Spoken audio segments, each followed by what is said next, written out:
Okay, so I guess we are just starting because I don't have our usual setup here on OBS. Um, Very strange. Welcome to what is probably our lowest quality stream of all time. Um,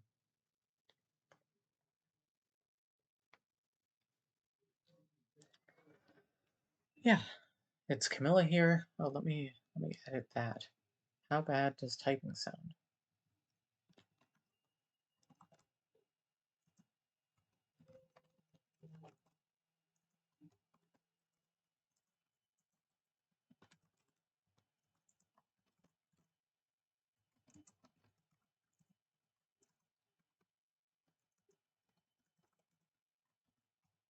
That doesn't look too bad. Okay, well, uh, normally I feel a little bit more prepared. Twitch stats? Is that a dock that I normally... There we go. Now I can see if we actually have views. Okay. And I don't know, I'll put that there, I suppose.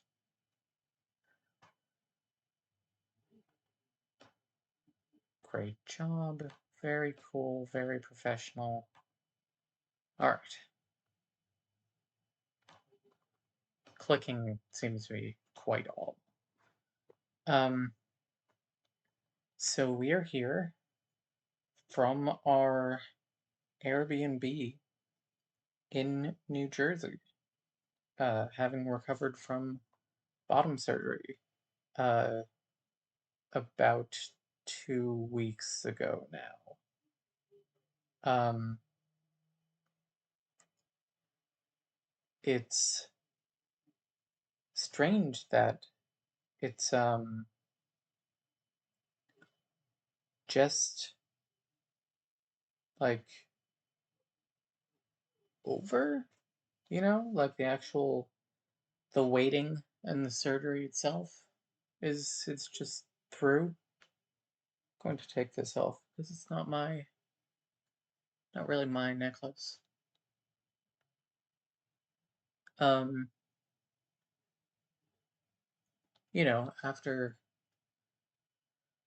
multiple years of waiting, it's kind of hard to believe that we're just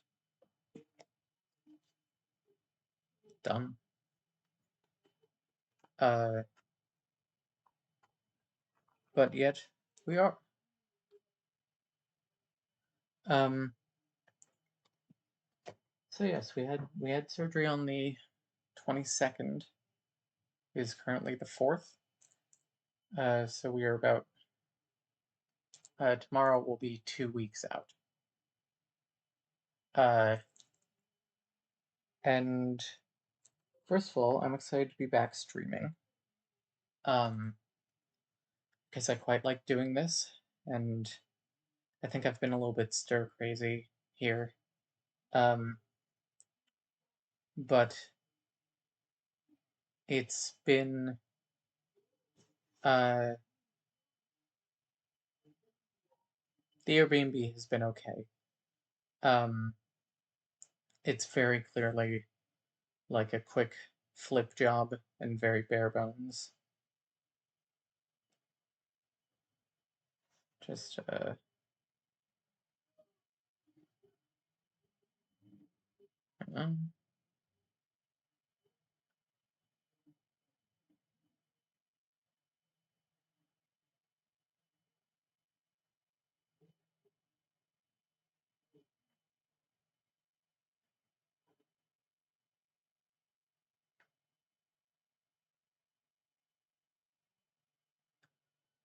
uh, and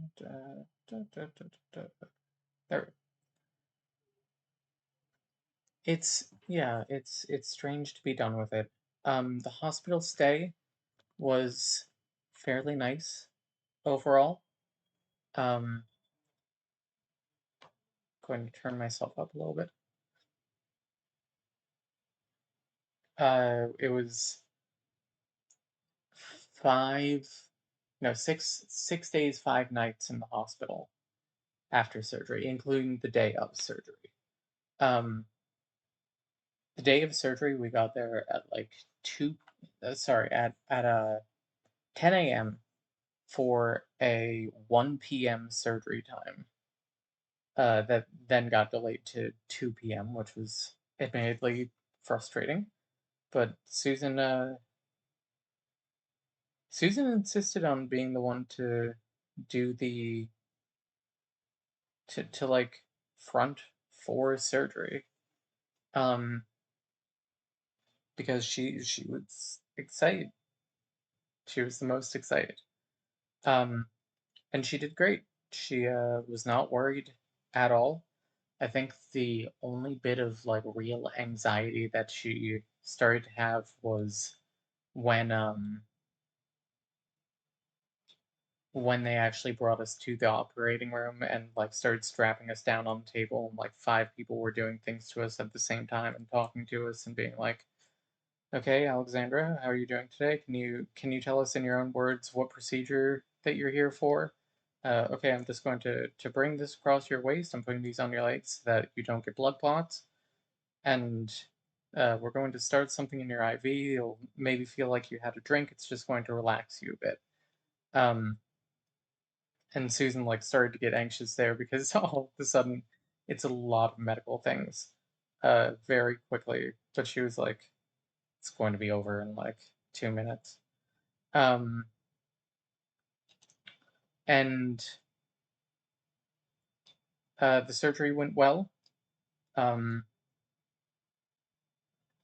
it took 2 hours, which everyone we tell that to is very surprised by that. I mean, we are surprised by that as well. A lot of surgeons take like 8 hours for this surgery, but they've got the vagina factory going over there, where they do 3 of these a day, and each one takes like 2 hours, um, which is very impressive. Uh,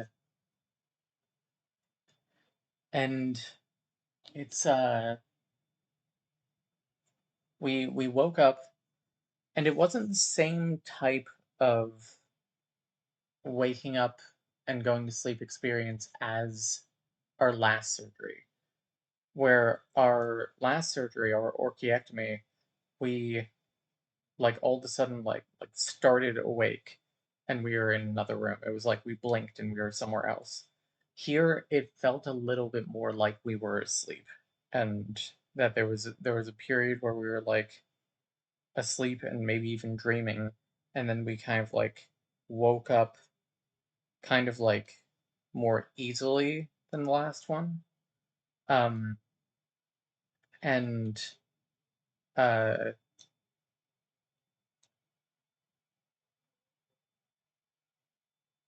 yeah, we hung out in the recovery room for a while. I assume we kind of drifted in and out of sleep. Um, Seraph, thank you for the 12 months, and thank you for the congratulations. I'm uh I'm telling the surgery experience right now. Um, I assume that we dozed in and out in the recovery room. Uh, because it kind of felt like they brought Mads in right away after we woke up. When I know that they I think they said that it would be like, I don't know, an hour or something after we woke up. Um, and we did not have the best perception of of our time right then. Um,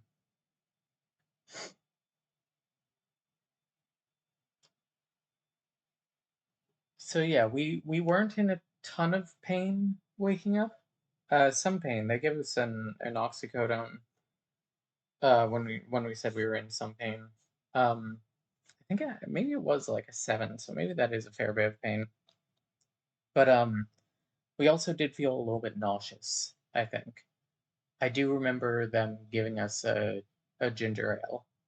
Um, And I remember our brain waking up faster than the rest of our body. So like we um we would like know what we wanted to say, but our mouth was having trouble like actually making the words sometimes. Um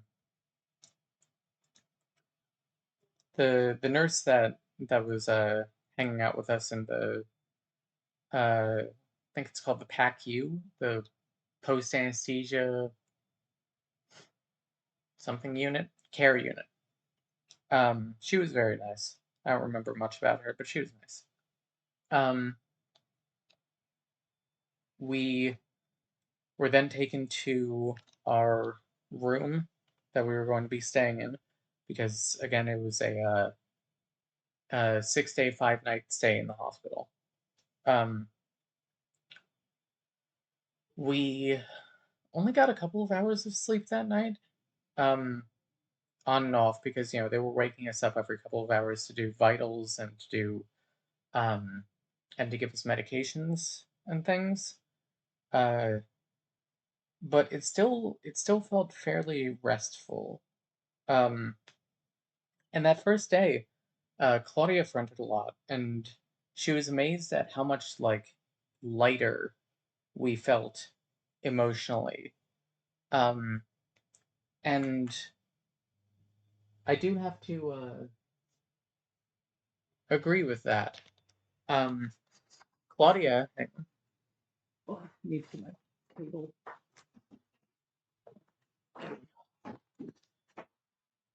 Jankiest stream that we've done in a long time. There we go. Um,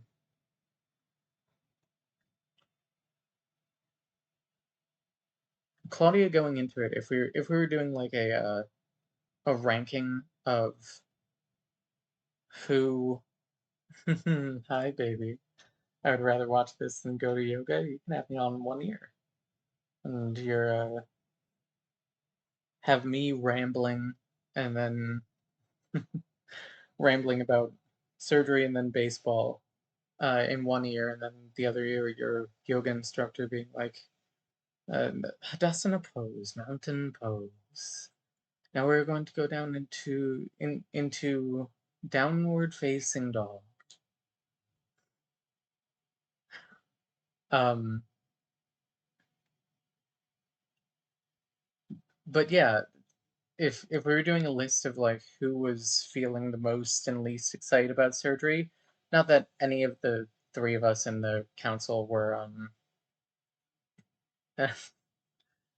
the edge of my seat to find out how it all went. Um, Claudia would be like number three. Susan was number one. I'm in the middle. Um, but Claudia has since almost immediately felt like so much relief and so in tune with our body. Um, so day one was all bed rest. Day two, we got up and we walked a couple of feet over to the chair in the room and sat there for a while. Um, and day three, they had us walk around, like do laps on the hospital floor. We were on the luxury floor, first of all, ooh la la. Um, and we had our own room, which was really nice. Uh, as I think we mentioned on the Moonshot stream when we joined for Millionaire, I think somebody asked if we had like a, maybe that was when we were backstage, but I think somebody asked if we had a roommate or another patient in our room. We were like, nope, all us. Um, but yeah, day four was more walking, and they took the bandages off that day. Um, and we got to like see everything for the first time, and it looked fantastic. we had been walking around a lot, um, and walking helps swelling go down. Uh, and everything was like way more defined than uh a lot of pictures that we had seen at even like a week or two down the line. Um, which was very encouraging. Um, it still looked like a horror show to a degree. Everything was still very red and very swollen, but not nearly as swollen as we have seen. Um, and that continues to be the case, where we had our first post-op appointment on Monday, and the nurse practitioner we saw was like gushing about how well we were healing. Um, and yeah, the fourth night was tough because in the evening they took out the catheter that we had in.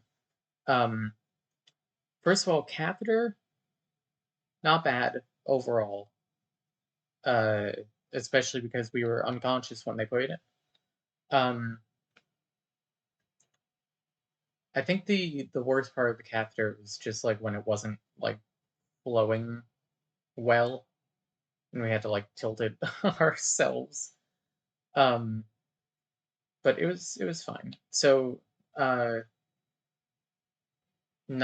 that night they took out the catheter and they were like, okay, so every time that you go pee, you need to like call the nurse afterwards, um, so that we can scan your bladder and make sure that you're like emptying more than you're retaining.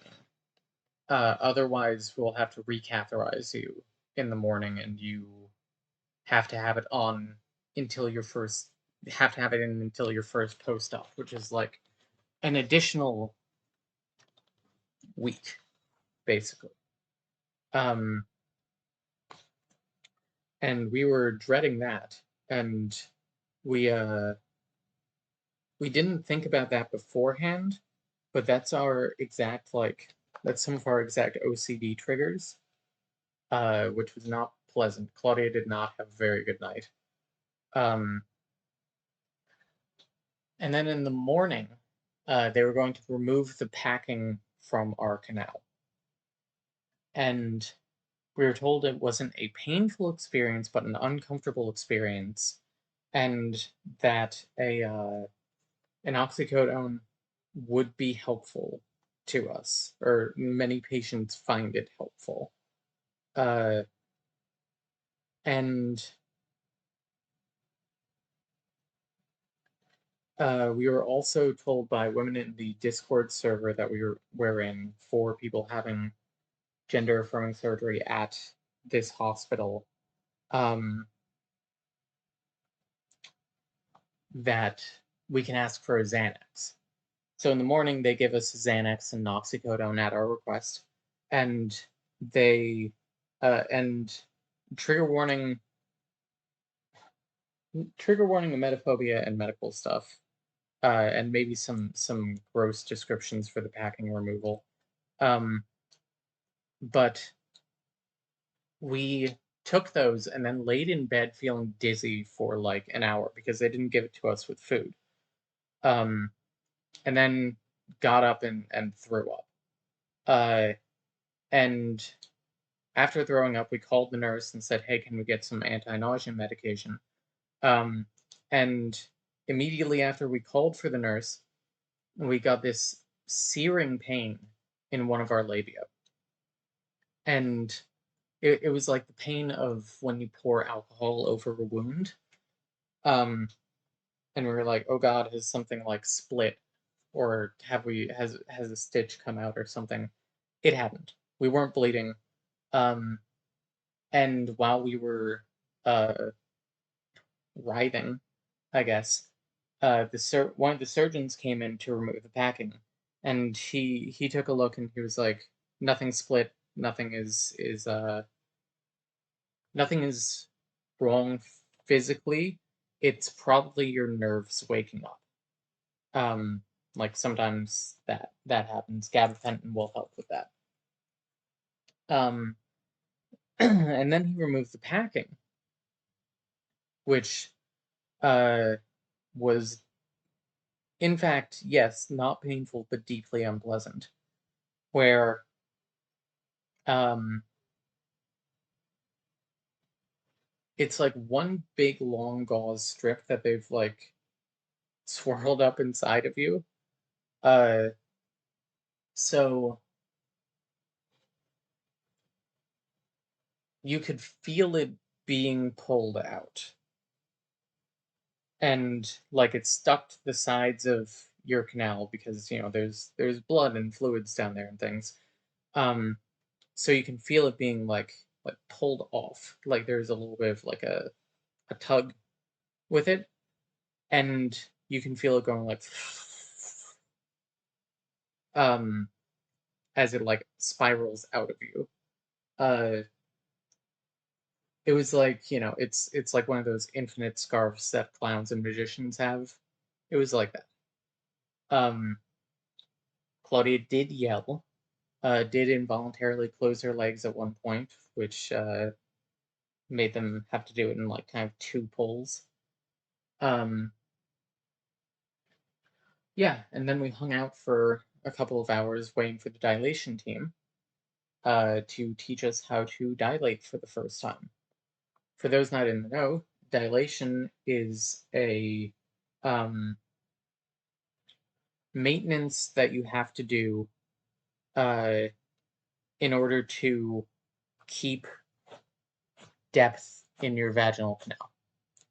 Um, and initially, for the first 6 weeks, you have to do it 4 times a day. For the 6 weeks after that, you have to do it 3 times a day. And from that point to 1 year, you have to do it twice a day. Um, and then from there, you taper down to like once a week, basically. Um, so the first dilation, Susan did, and it was tough, emotionally and physically. Um, it's a very new feeling. We were still in the hospital, and it was Susan did cry, but not out of pain, just out of like overwhelm. Um, we're champs at it now, though, for the most part. Um, Let me show you the dilator set. I don't think this is against terms of service. These are medical devices. So what they start you off with is a purple dilator. Again, not a sex toy. This is a medical device. Um, you have to put this in you as far as it can go, typically past up to or past this fifth dot, which is like 6 inches, I believe. Um, and hold it at full depth for 15 minutes, and that's dilation. Um, Today we actually sized up to blue for the first time. Compare compare with purple, and then let's. There are 4 sizes. Theoretically, over the first 4 weeks, you were supposed to size up to the last one. Green, and then orange. This is ridiculous. Um, but the thing is that orange has already been inside of us because that's what they use to help shape the canal and test it during surgery. So we can take this because we've already taken this. Um, these are also, if you can't hear the clunking around,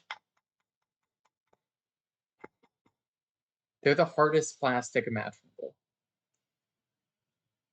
But what's nice is if the killer comes into the Airbnb, just take the orange dilator and clunk, hefty.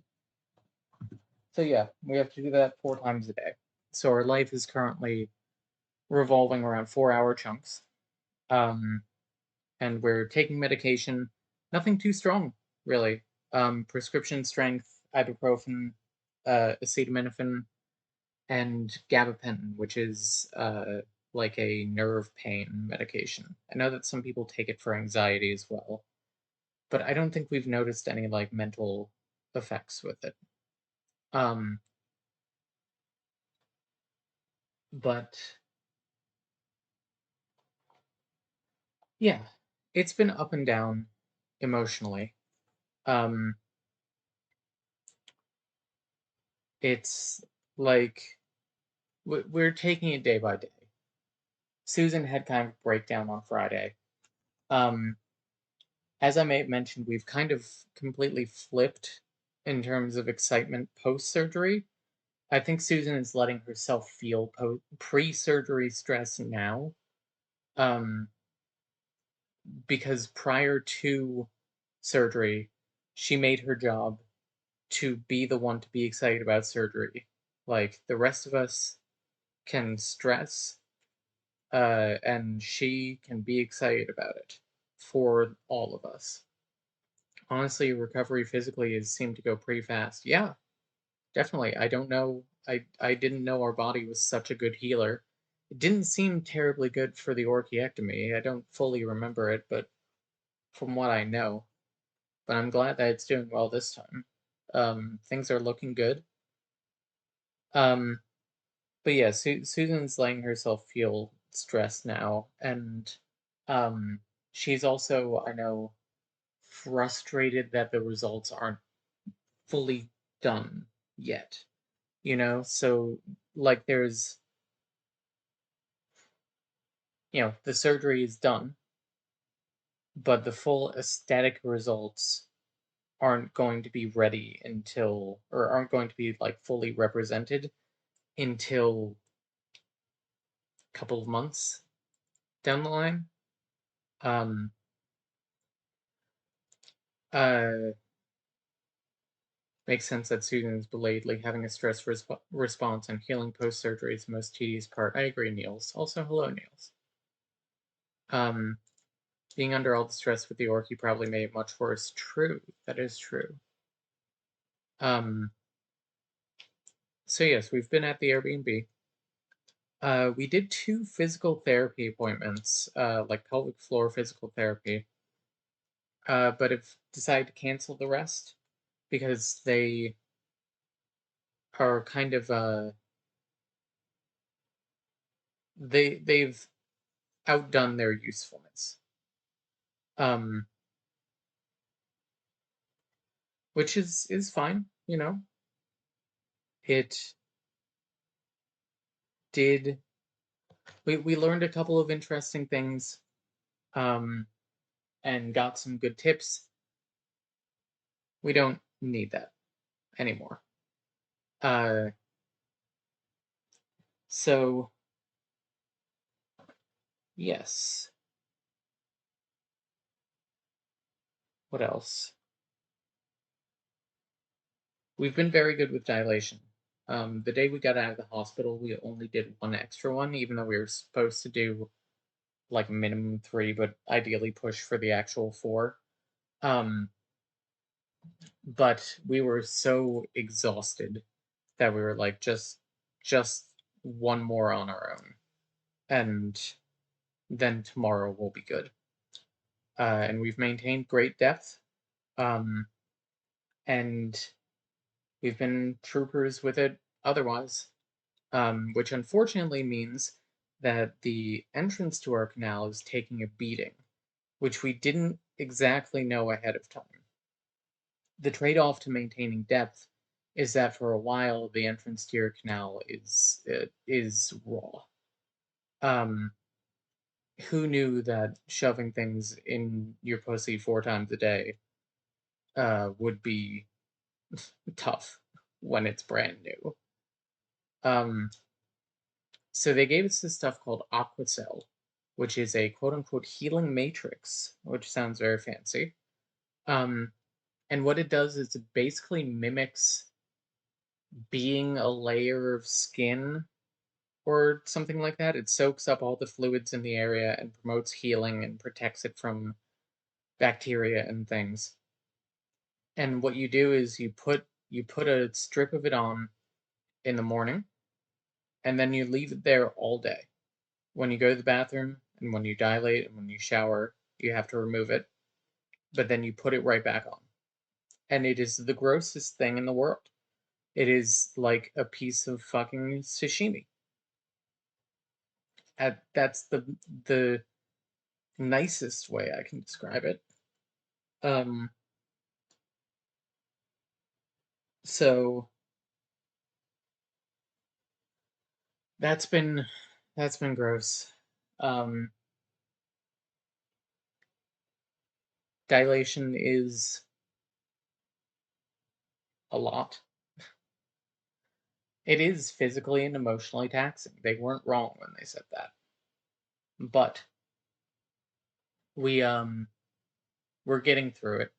We have support from the Evergreens and Mads and our friends, and it's been lovely.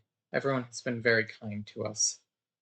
We've still felt lonely to a degree because of how isolating it can be. It's like a loneliness that permeates actually spending time with people. Um, and it's tough because we the friends that we have that aren't trans women, they're very kind, they listen and stuff, but there's a degree that they don't get it a little. Um, and then the friends of ours who are trans women haven't had the surgery, so they don't quite get it either. Um, and the women in that surgery server that I mentioned, uh, like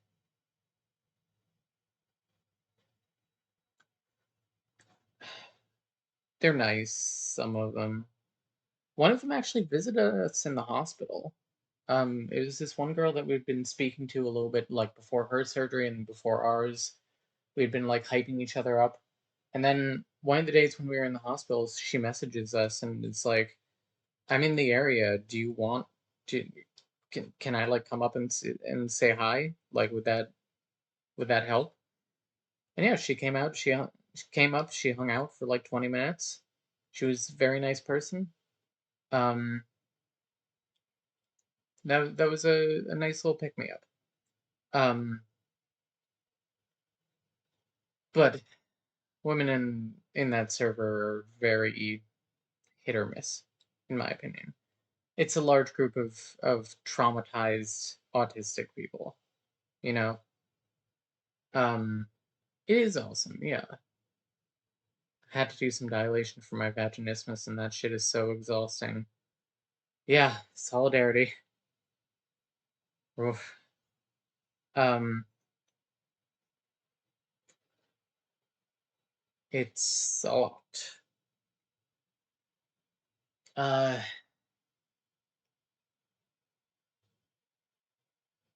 but yeah, so that element's been hard, but we've been managing that as well to a degree. Um, I'm very excited for MMOLB to come back because I'll have something to focus on in the off moments, you know? Um, and that'll be fun. I was more excited when it was coming back on Sunday, but I'm not blaming the creator or anything. He's doing what he's doing, and it's a lot of work. I want it to be good, and don't want him to burn himself out immediately. Um, but yeah, I'm excited that the draft is happening today. Uh, We saw a college friend that we haven't seen for a while, another trans woman, and her girlfriend. Another trans woman. Girlfriend is uh, on the road to bottom surgery herself. So we talked about that and talked about actual experiences of it. Oh, yes, these bruises are apparently still here. These are from, uh, what is it? Something Pro shots? Um, when did I close the door to this room? I don't remember. I was going to leave it open because I wanted Archer to come in if he wanted.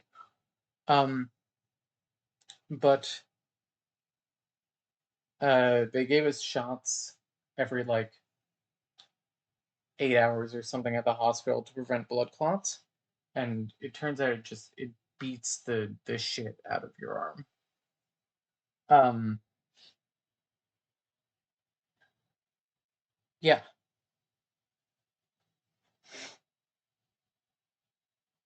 What else?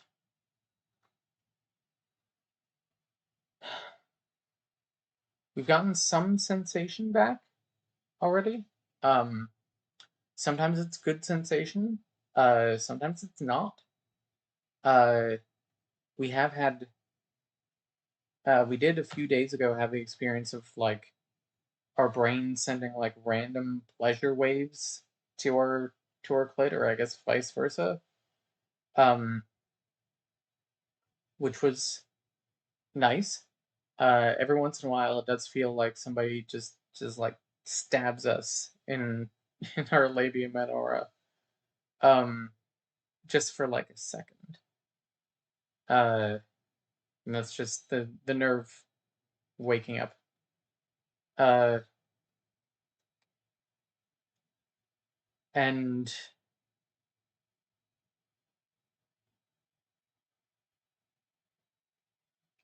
I am I'm optimistic about it. I'm still getting a little bit of the Phantom Penis, my least favorite Star Wars film, and in like when I get up from using the bathroom and uh I like go to move it or whatever, and it's just like it's not there. And same thing for like in the shower, go to wash it and oh, nothing there. Um, which is nice. Um, a strange thing that we noticed, like there are all these things that your brain just sort of like notices unconsciously, but like you don't think about it. Um, and when we're walking around, uh, when you have a penis and you're walking around, like subconsciously you can feel it like moving with your walking. And when we were walking around, it was like, oh, we can't feel that. That's really weird. Like a lack of feeling. Um,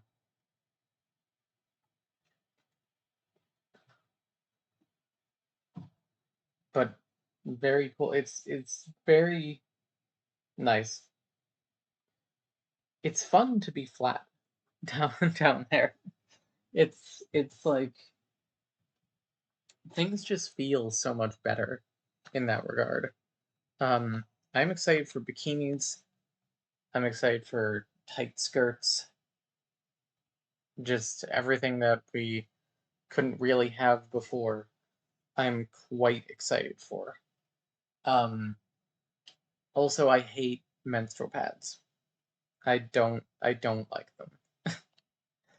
They're annoying and they're expensive and they're uncomfortable to a degree. Um, a lot more comfortable with our actual underwear and not the uh they gave us these like mesh disposable ones at the hospital and we wore those for a few days. And then we made the switch back to our regular underwear and I was like, oh my god, everything is so much better. Menstrual pads suck, all caps. Thank you. I'm glad. Yeah, every person uh with with this equipment that I've mentioned that to has been like, yes, it's awful. Um, yeah. So, oh, also with the aqua cell, we've also been using the bottle is sticky because it's honey, Manuka honey ointment, um, which honey itself has healing properties, and then this like medical grade honey, and it does basically the same thing as the aqua cell, and it in conjunction, I've heard that it works like even better. I got a double mastectomy a few years ago, congrats. And sometimes I still am struck by the sensation of flatness in an area where something used to be. It's kind of validating, to be honest. Yeah, I it's nice. I'm also looking forward to when we take it for granted, like when it stops being new. Because I think that's a nice point to be at too. Um, I really I think that our results aesthetically are going to be fantastic. And I think that they're going to get there sooner than we fear. I think that by I think that by the 6 week mark, things are going to be looking good. We need to make sure that we keep walking, do some like massage in the area to get the bruises down, get the swelling down. Um, and I think things are going to look great. Um, I'm like anxiously waiting for the MMOLB announcement. Danny said at 7, apparently almost 2 hours ago now? That can't be right.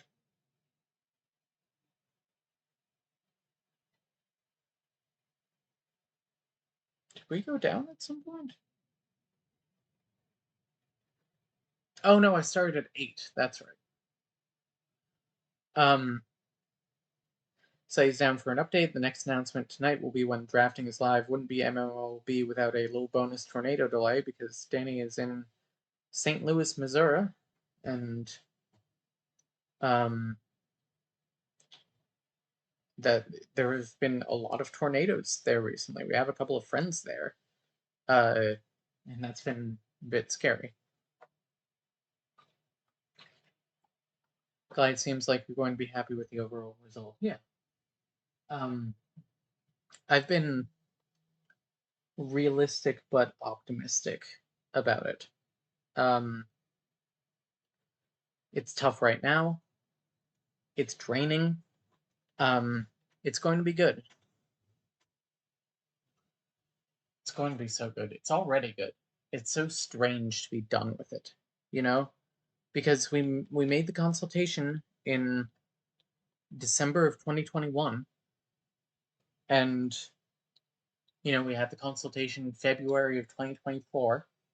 Sorry, something in my teeth. For and then the surgery May 2025, and all of a sudden it's June 2025. Tomorrow is 2 weeks post-op. It's kind of unbelievable. Oh my god, why did I touch that? There, there was a paper towel with a wet spot from like lube or something. For some reason, I touched it like a fool. Um, Other maintenance things. We have to. Initially, we had to douche once a day with like saline. Um, and at post-op, they said that we could bring it down to every other day, and that we can reduce it from there, which is nice because it's not like it's not bad, but it's not pleasant. In the hospital, it really felt like nothing, but now that we're out of the hospital, it's like oh, it's weird when like the tube that you put in you like pokes. Um,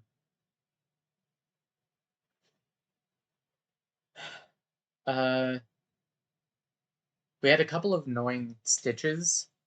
Uh, where one got like really long and gnarly and was like rubbing against us, but that one came off, luckily. Um, Twice a day, we also have to use, in addition to the lubricant that we use, we have to use metro metronidazole vaginal gel, which is like an antibacterial or an antibacterial, I think. Um, we have to add this twice a day to it. Uh, to help with the inner sutures. Um, but yeah, also, even though we only did laser, no hair in the canal. Did good. Didn't need electrolysis.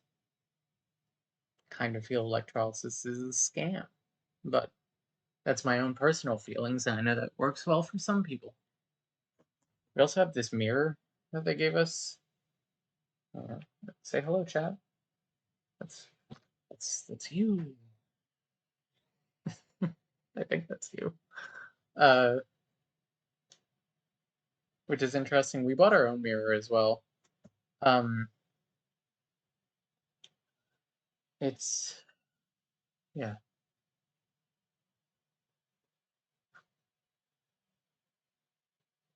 God, it's nice to stream again. Who's that strange chatter barks?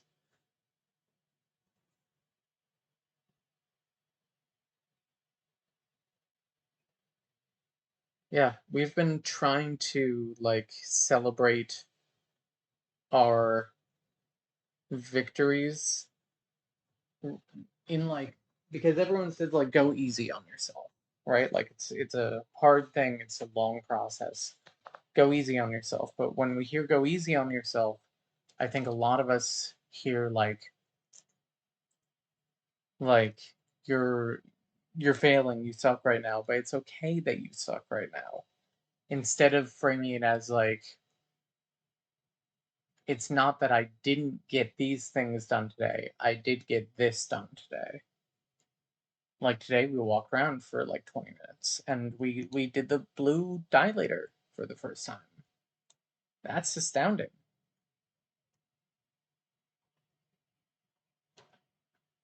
Um Thank you for the congrats.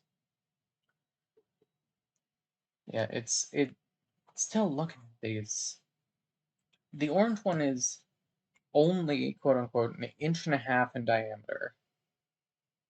But like it it looks so much bigger. It's like fractions of an inch. But yet,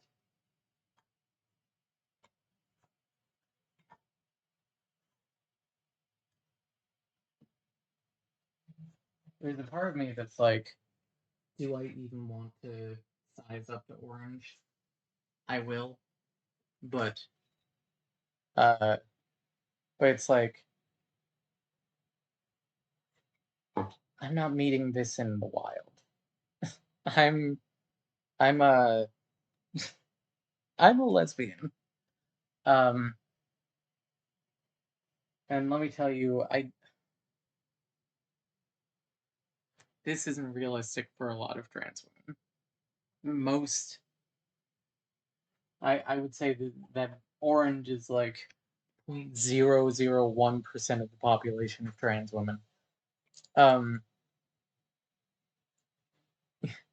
yeah, no, my eyes went wide when you first held that up. Yeah, um, it's really funny. Like every person we've shown it to has been like, uh, But like I think the thing about orange is that it makes it easier to take like green, which is like a realistic kind of upper limit. Even this is like really.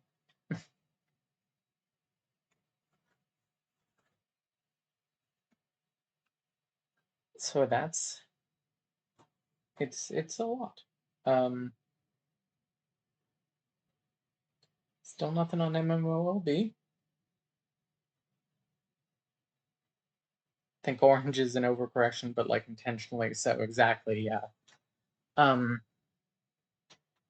and I mean that's the whole thing. Like you're supposed to go up to like as far on these as you can, which like is oh god, I touched that again. Get that the hell out of here. Um,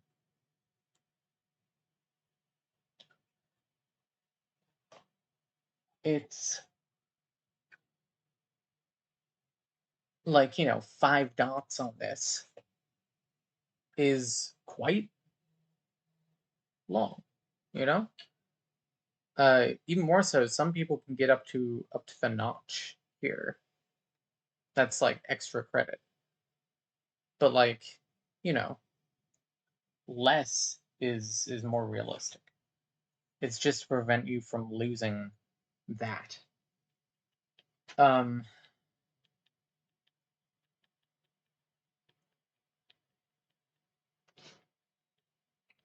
the Airbnb has been fine overall.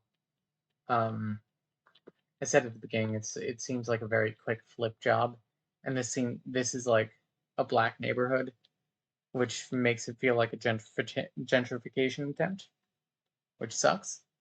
Um, but you know, whatever. We have had packages stolen off our porch, which is frustrating.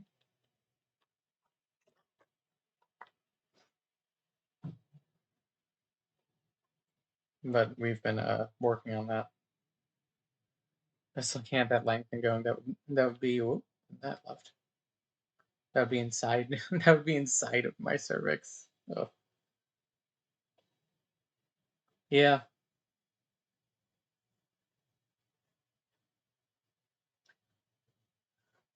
Oh God. Um,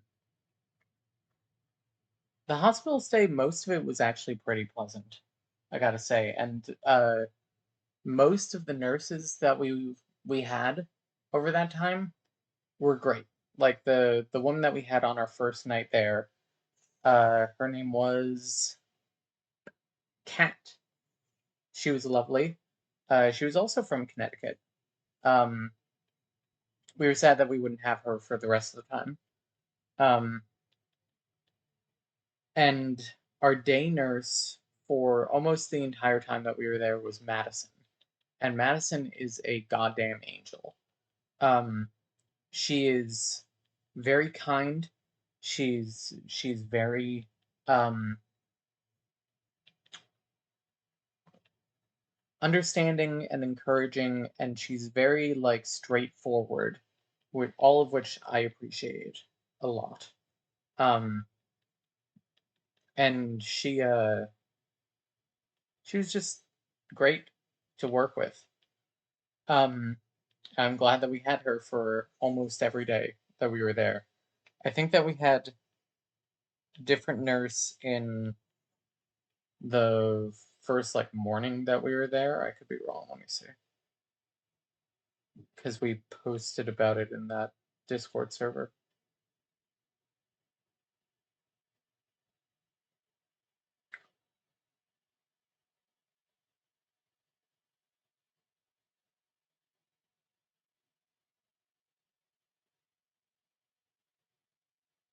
Mm, we had a nurse named Sarah at some point. Don't really remember her. We had this one night nurse who was very chatty and very very nice.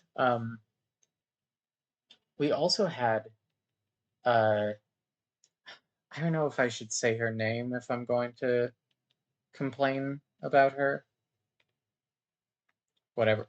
We had Jessie, who was Like, not bad, but she felt very fake and, um, like,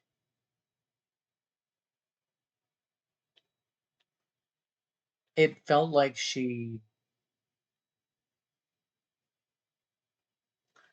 like, half the time when we would buzz at night, we would get somebody else besides her, and it's like and it would take, like, forever to get somebody to us when she was on shift at night. Um, and it's like, what are I understand you're manning a section of a hospital floor, and you're doing other things, but also, like, Madison almost always was the one to come and see me when I buzzed, and almost always came, like, right away. Uh, and meanwhile, Jesse half the time wouldn't even show up, somebody else would. Or, like, she would answer on, like, the intercom, which pisses me off for some reason. I can't even explain why. It just feels like I would rather you come in here so that I can ask for some of these things. Um, and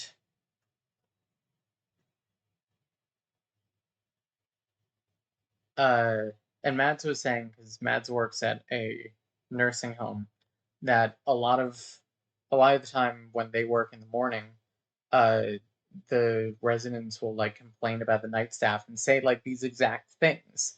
Like, they're not there half the time. What are they doing? People are asleep. Anyway, um,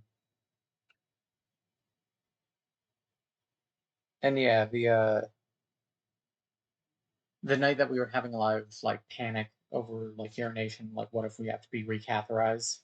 Um, we mentioned that. We mentioned, like, our OCD, and we said, like, this is, like, really tough for us emotionally.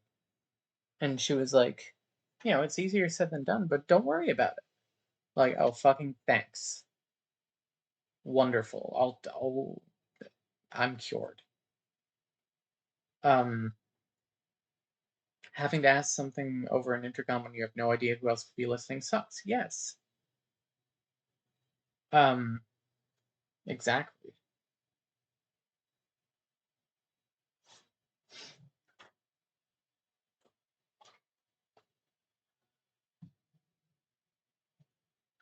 What was I was going to say?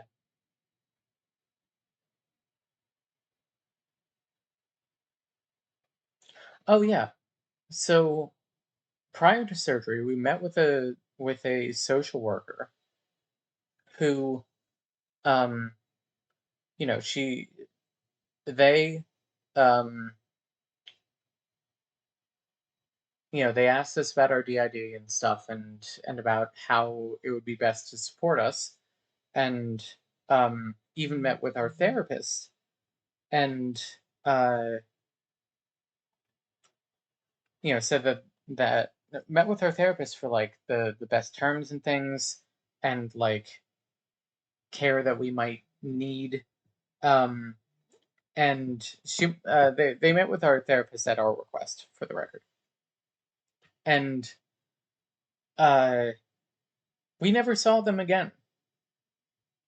And, like, they said that they would send an email to, like, the nursing staff on the floor with our permission, like, briefing them on the fact that we had DID and, like, how to care for us.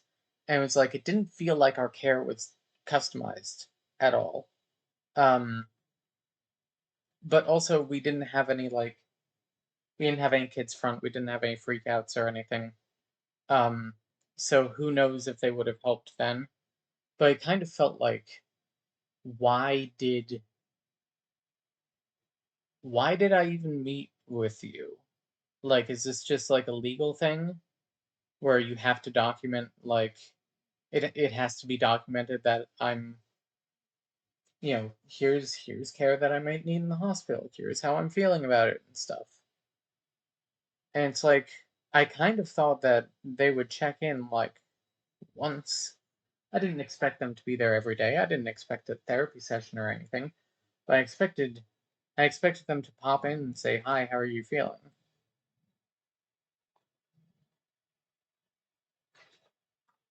But no, very strange. Uh, if I knew that they if I knew it wouldn't make a difference, I wouldn't have had to meet with our therapist. Um, yeah. So that was another kind of shitty thing. Uh, Also, I don't know when we're ever going to see the actual surgeon again, because for all the post-ops, they have us with a nurse practitioner, which is fine. Like the nurse practitioner that we've seen so far, we're seeing a different one next week, but she's lovely. She's very energetic in a way that kind of exhausts me, but I do appreciate. Um, and she's kind and affirming and understanding and patient, which I like. She does a fantastic job. Um,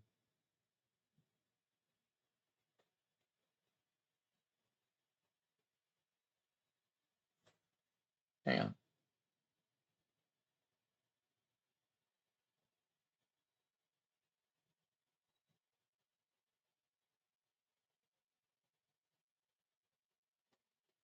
nothing from MMOLB still.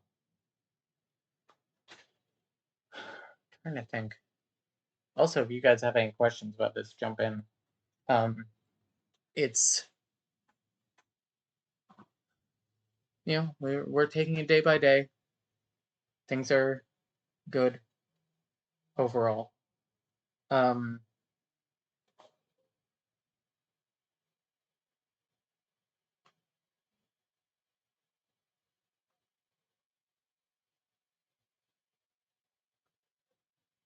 yeah, it was also very nice to jump in on the moonshot stream, because in advance of it, we had recorded a couple of things. Like we did all the Jeopardy answer or Jeopardy Millionaire Lifeline answers. We recorded 19 of those, which we might just like slap up on YouTube as one big video at some point. Um, Video, I guess, like an audio track. Uh, we also originally read for the part of the ugly stepsister. We volunteered for it. We are like, we're the trans woman. We'll uh we'll step on that mine. It's reclaiming. But there was some like technical thing, and Andrew instead read read all of the transphobic parts. Um,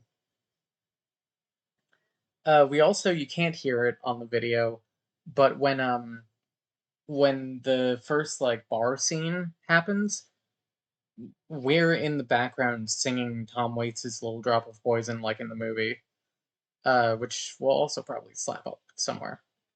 But it was nice to join for Millionaire. Um, Evergreen said, first of all, hang on. Wheel said, yeah, I think MMOLB is delayed because tornadoes are affecting their internet. Yeah, um, I know that they were delayed, but oh wait, maybe. I mean, Danny's posted in there about anime. I guess I assume that they're working on it.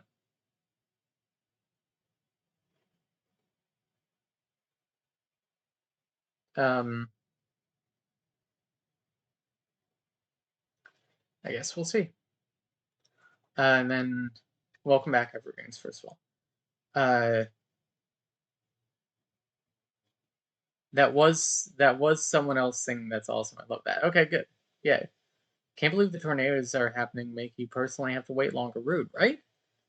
I am the person most affected by the tornadoes in St. Louis, Missouri. Not not anyone on Moonshot who happens to live there. Not the ring system, not Danny the MMOLB creator, it's me. Unfortunate but true. What's something that you wish you'd known about both negatively and positively beforehand? I wish I knew how much lighter we would feel like immediately. Um, for positives, and that uh,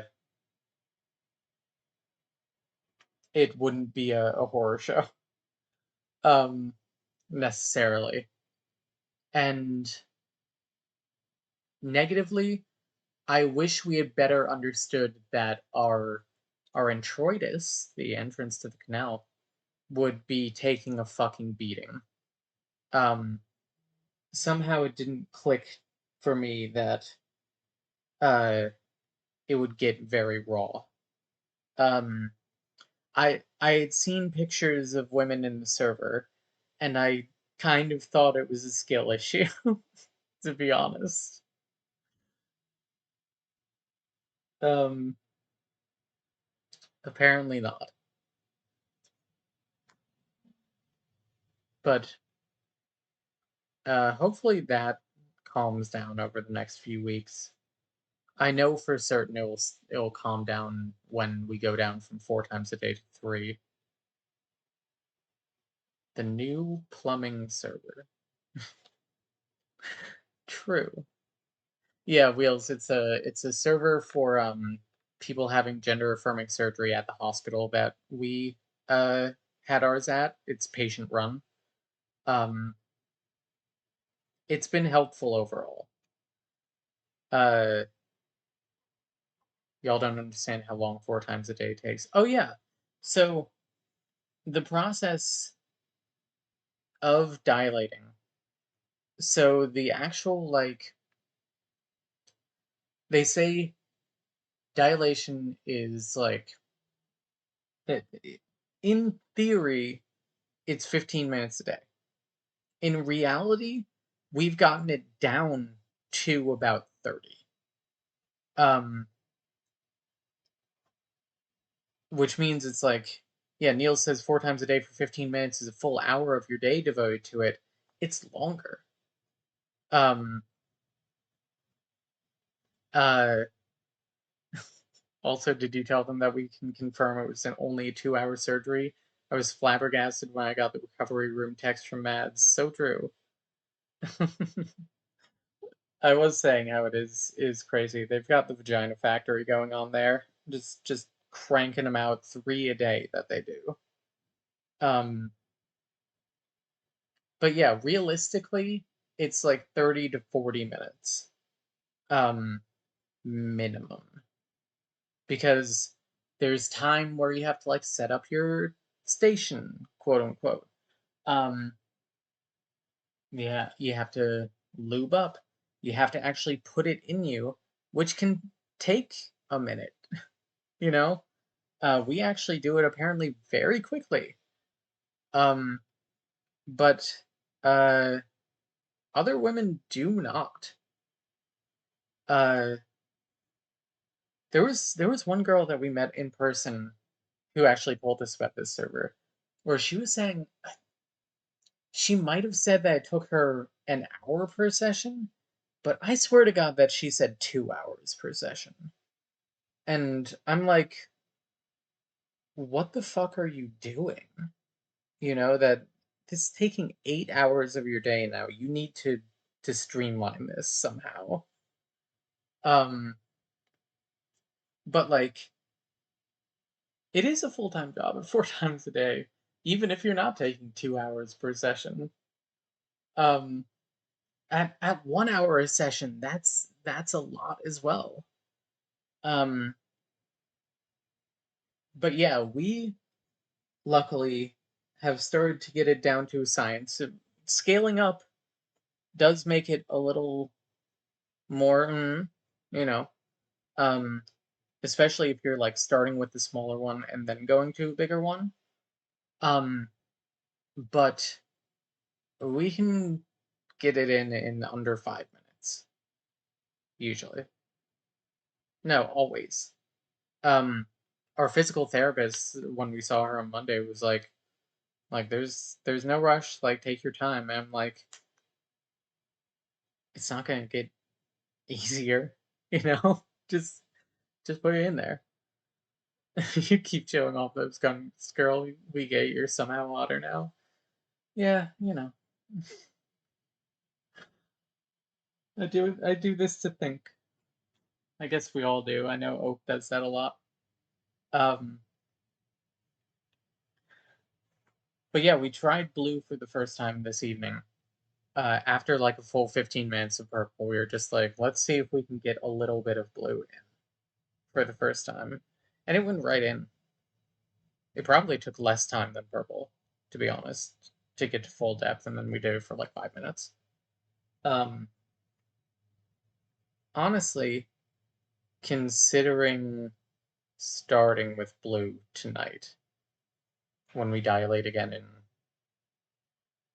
in 2 hours, I guess. Um,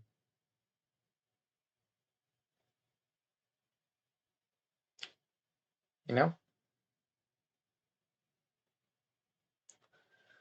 that's them's the breaks. Uh,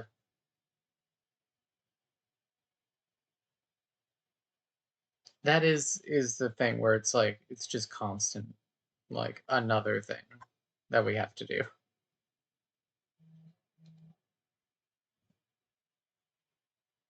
Mhm. Yeah. Uh,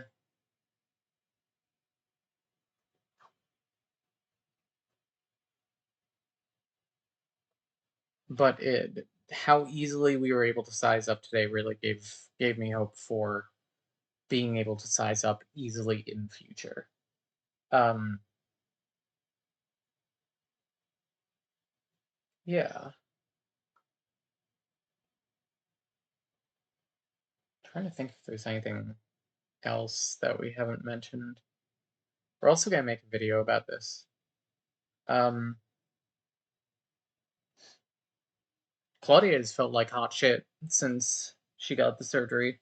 Like I know I talked about her feeling lighter, but she's felt like sexier too. Which she's posted about, I think.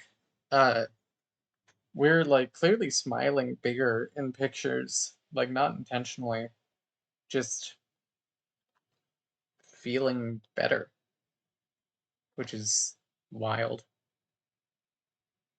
It's amazing. Couldn't just could just edit this video together. True. Um, you seem different in a good way. Wow, that's wild how noticeable it is because like I'm like not at the top um of my emotional mood right now. You legitimately are hotter right now, which is crazy while recovering. Thank you.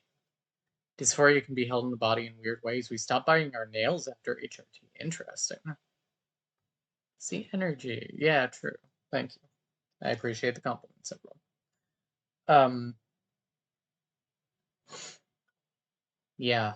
Our body was like fucked up from stress before surgery, like the weeks leading up to it. Um, which we mentioned on streams a few times where like uh we were like, oh, we can't wear our headphones right now because our jaw is hurting because we're like grinding it or clenching it rather from stress. That's gotten a lot less. Um, last couple of days, it has been doing that again. Our eczema that we had is basically gone. It's gone completely on this finger. Um, yeah, our body was like, ah, it was it was rough. Uh, I can't. Oh man, and almost immediately that all got better. Um, Yesterday we had some jaw pain. That was pretty bad, but I think part of that was that we missed some ibuprofen or acetaminophen or something. Um, but yeah, body feels a lot better. Um, bruising is a lot.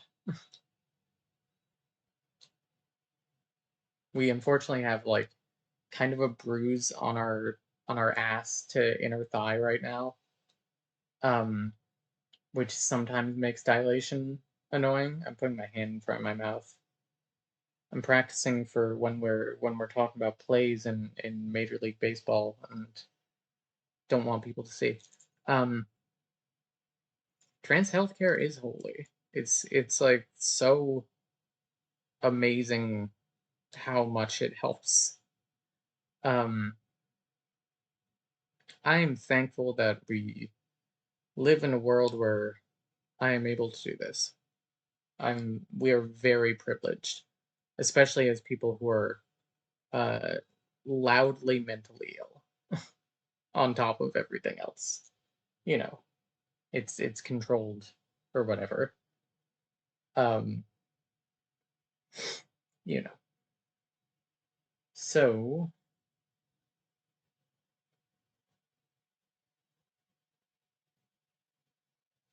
yeah, been we've been eating less. We should be eating a bit more. I think it's because we're not at home. Our schedule is sort of all fucked up. Um, but yeah. How far do you have to travel for surgery? Here in Winnipeg, the nearest one is all the way over in Montreal. Oh my god. Um,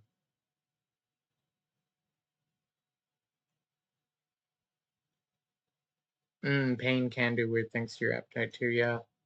Um, we didn't have to travel far. From Connecticut, we had to travel to New York.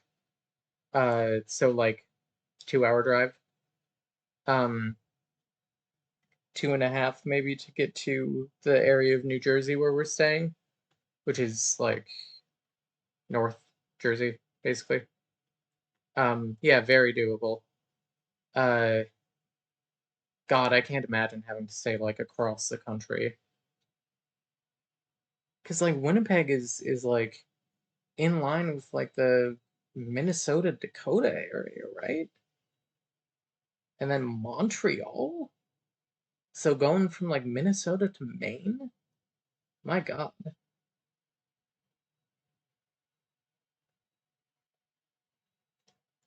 Yeah, north of the Dakotas. Okay. God. Huh? Rough. Um,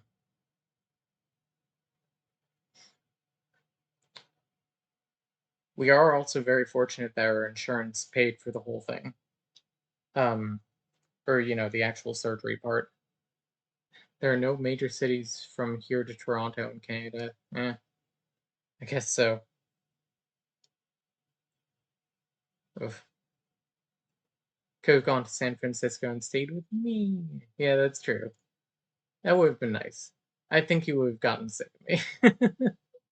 At least a little. But yeah, that would have been an option. It is a rough trek. Um,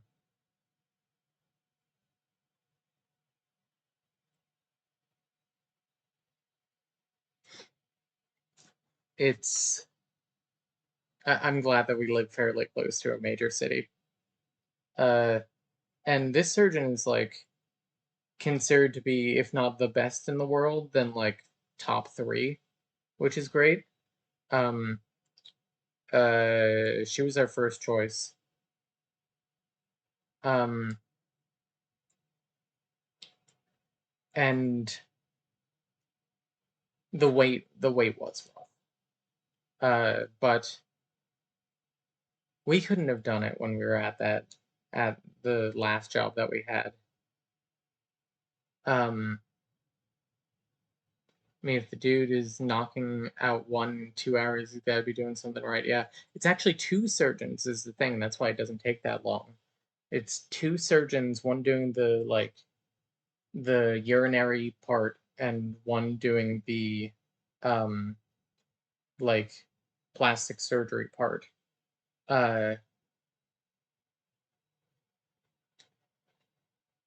yeah, they've had to pay a lot to stay where they are between gas, parking, tolls, Airbnb. Yeah, exactly. It's parking and tolls especially are fucking a lot. Depending on the time of day, it can be like $30 to drive into the city, or it could be five. Um,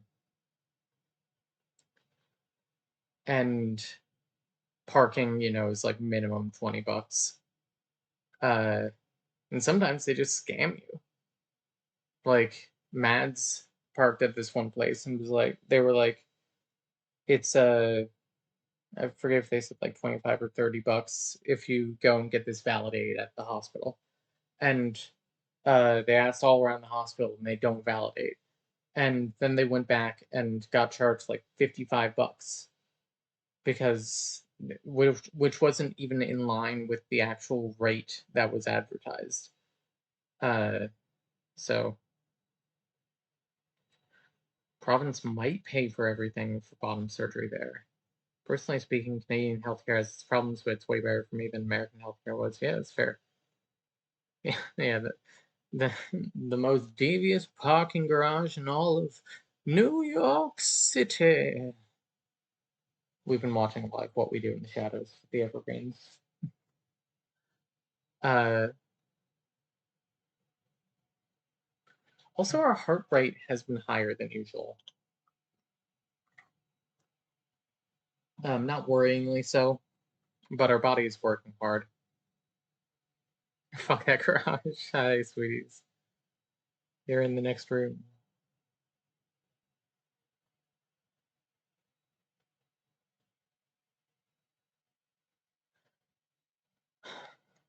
Still waiting for MMOLB.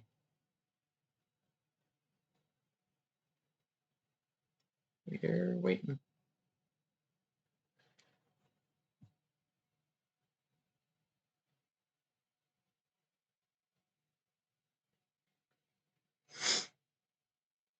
So yeah, trying to think if there's anything else I haven't covered.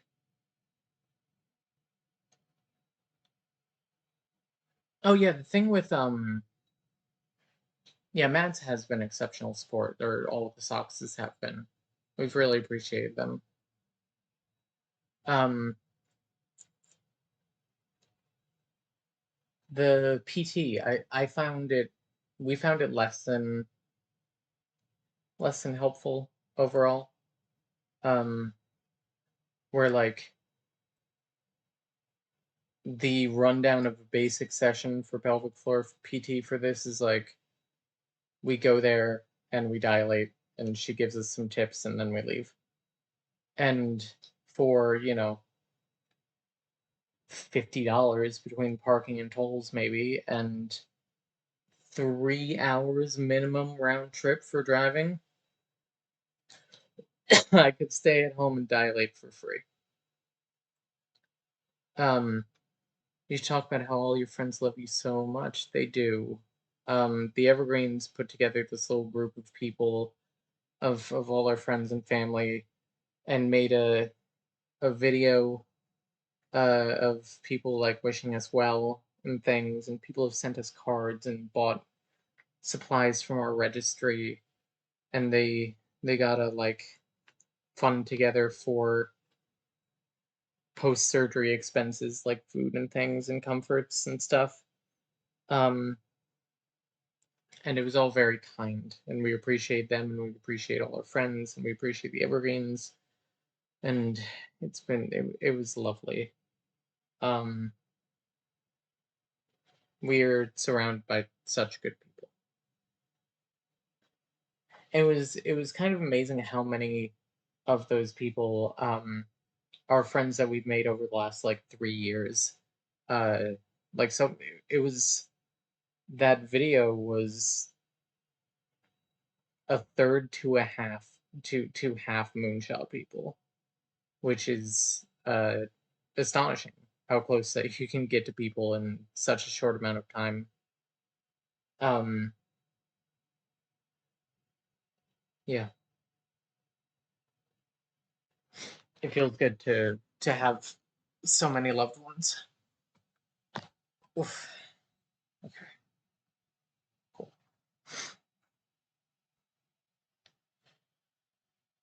Very easy to organize because everyone loves you so much.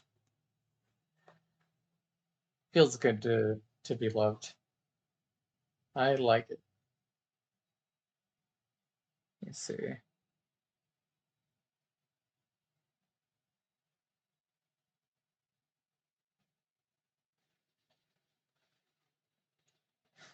Okay, it looks like draft is coming up pretty soon, for the record. Danny in chat added someone and said, "Last chance before draft if you want to give me your 38 names that you're owed," because apparently this person has been supporting them on Patreon at the put a name in the pool tier for 38 months, which is wild.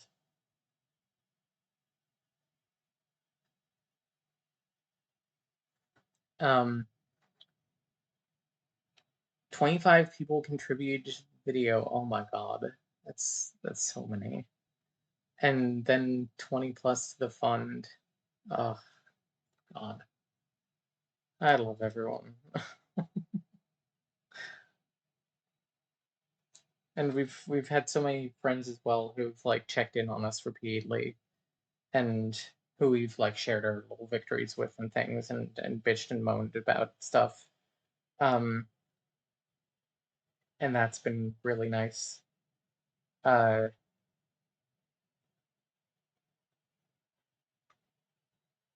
yeah, I'm trying to decide how much I want to share and how much I want to keep private about some of the things in the video. But a lot of people said some very kind things. And the thing that really touched us was that I think almost everyone uh, addressed us like in the plural and like called out like specific system members, but everyone was like congratulations Alexandrites or congratulations to like these specific to like the council members and stuff, to the ones that we know. Um, and also that everyone was specifically like congrats on bottom surgery, or some people were like congrats on the vagina, um, which also felt nice because like it's an intimate thing, and it's it's an intimate thing to share, and people are hype about that still. Um,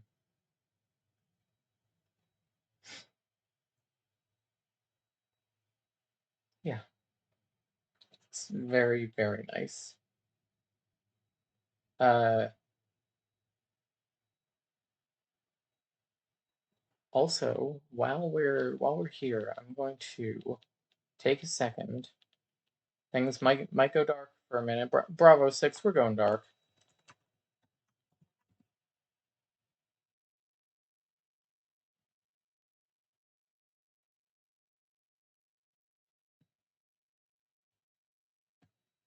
Okay, you should be able to hear me.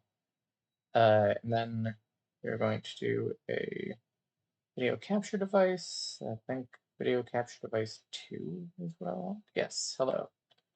I'm getting MMOLB screen set up here.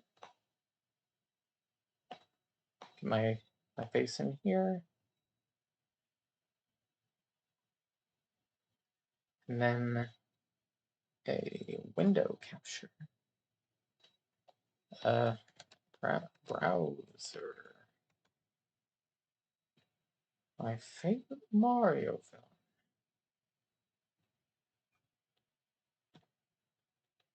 It doesn't want to do that. How strange. But yes, it's all been it's all been so good in that regard. Like how can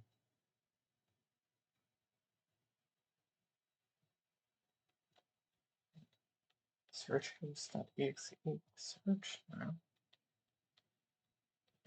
Don't make me do display capture.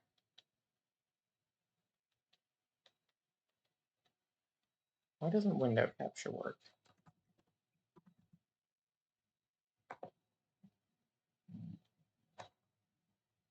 What if I like move it over to here?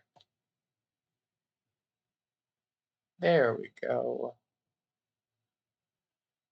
And that, cool. So when this comes up in theoretically a little bit, we can be ready.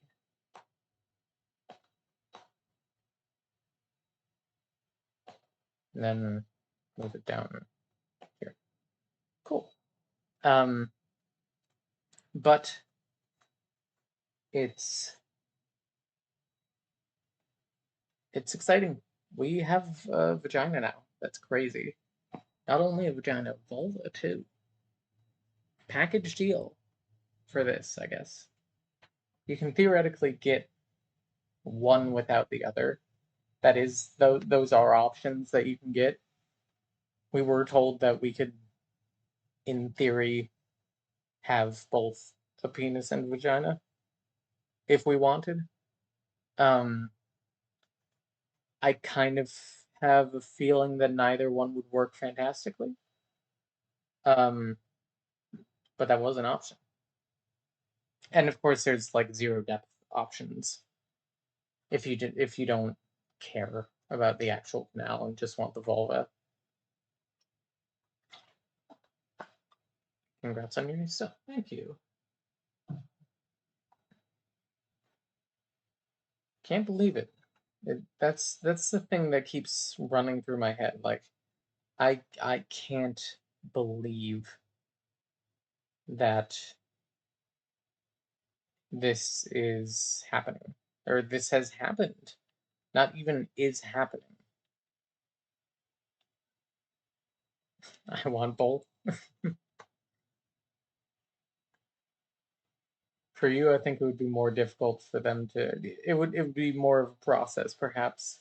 I don't know the details on that for the opposite direction. Um, Opposite, quote unquote.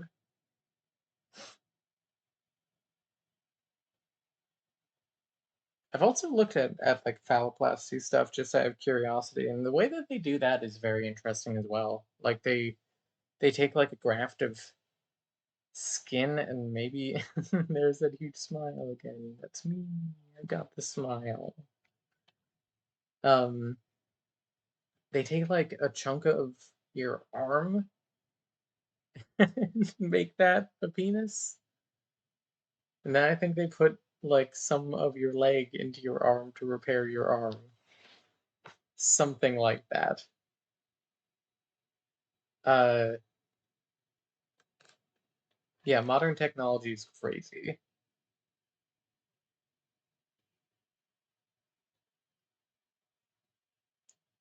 Also, like, I don't foresee us getting a revision anytime soon unless something goes horribly wrong from this point. Knock on wood, I guess. Um, I don't see us getting a revision for aesthetic purposes. I can't believe they don't just take your leg to start with and let it be your third leg. I saw this guy on TikTok who does a lot of like question and Q&As about his phalloplasty, and he said like if they took from his leg, he would. I think basically what he said was that he would be bigger than the orange dilator around, and that's not very practical.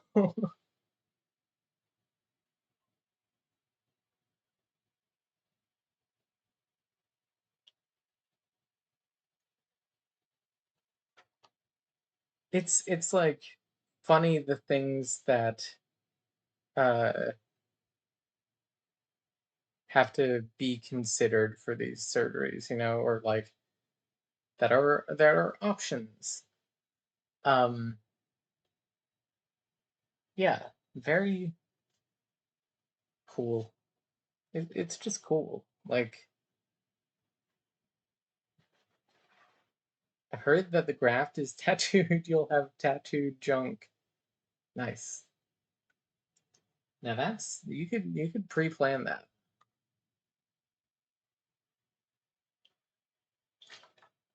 There's a funny FMA equivalent exchange element to it. Very true.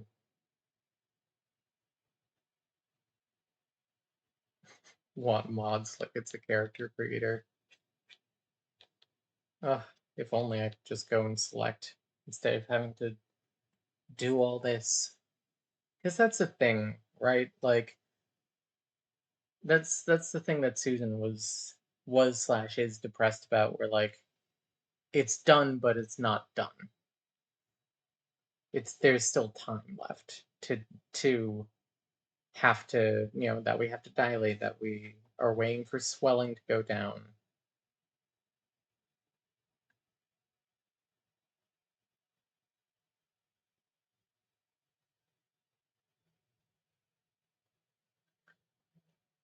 But it'll be done before we know it. The surgery came up before we knew it. I remember last year Susan was at the beach, high on shrooms, and every time she went to the bathroom she was like 423 days left. And now it's negative 14 days left almost. My grandpa got a pretty extensive skin graft all the way back in the 40s with his four wounds. It took off a lot of his back. Took a lot off his back to paper over a lost pinky and part of a hand. Wild how long we've been able to do that to some degree. That is crazy. It sucks that there's never quite a point where you can officially go, it's done, because there's always another goalpost until there kind of isn't. Yeah, I think that like 1 year is like our to us is like the finish line to a degree, where like you go down to dilating once a day and then taper down to once a week, and it's like the maintenance bit, it's basically done, and you just have a vagina. I don't know why that came out like Ringo Starr. That was that was in a millionaire line that was missed. Um,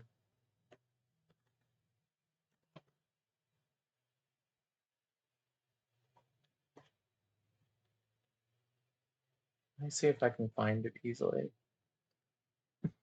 Yeah, I just have a vagina. You just have a vagina, Joan. Congratulations. Let's see.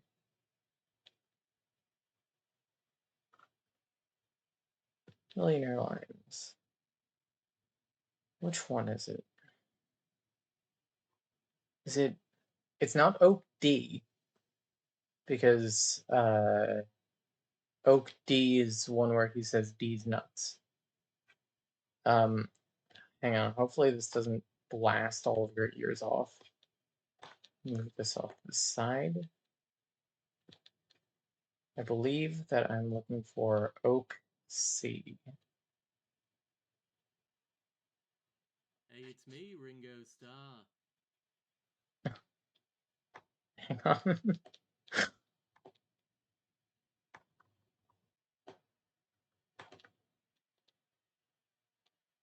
Oh,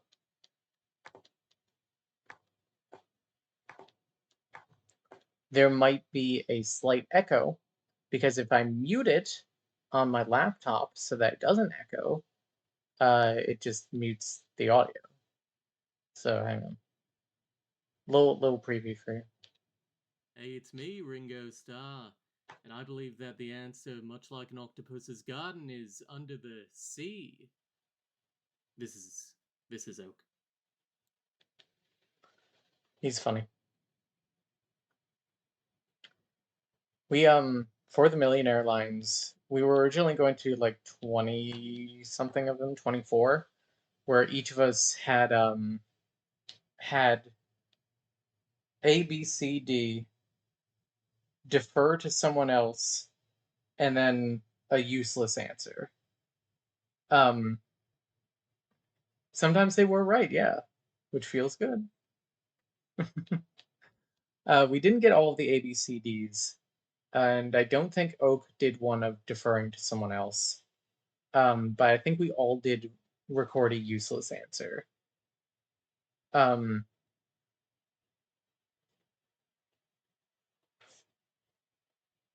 there was one of the first ones that we recorded um, was like an answering machine one, like like you know, phone a friend but we're not there. Um, where Claudia was like, "Hey, you've reached the Alexandrites. We can't come to the phone right now because we've had our penis turned inside out. Please leave a message after the tone."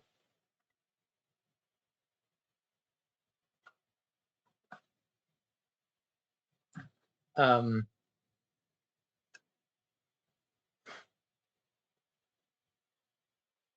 let's see. There was one where Claudia, again, we'll slap these all up on YouTube, I think. Um, there was one where Claudia did it in like the style of King's Dilemma, where she was like, "I'm going to put 6 PowerPoints on B, play passes to PB."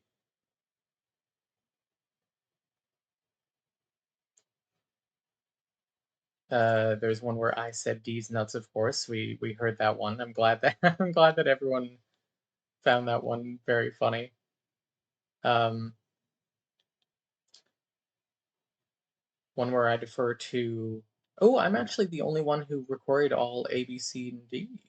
Look at me. Defer to Sylvie, defer to Marn, call Jeff Stormer because we weren't sure if he was going to be there or not. We were like, what? Who's somebody that might not be on the call but would probably pick up the phone if you actually called them?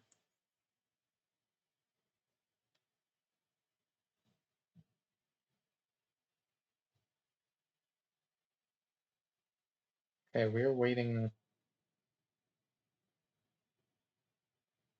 We're waiting for that person to get their names in. I won't name names to protect the innocent, but when we were setting up for Millionaire and mentioned that we'd be using y'all's clips, someone who was new to the stream was really confused about who the Alexandrians were and why they were coming. It's funny. Is it someone who like knows us but maybe doesn't know us by that name? But yes, the people from Alexandria coming. We get Alexandria a lot in real life. Like people will like look at her name and say Alexandria, which is confusing to me. I get if you're maybe if you're just glancing, that's one. I guess it makes sense, but at the same time, it's like it's not. I feel like that's less common than just Alexandra. It's the first time we had personally met this person. Oh, hmm. Oh, there we go.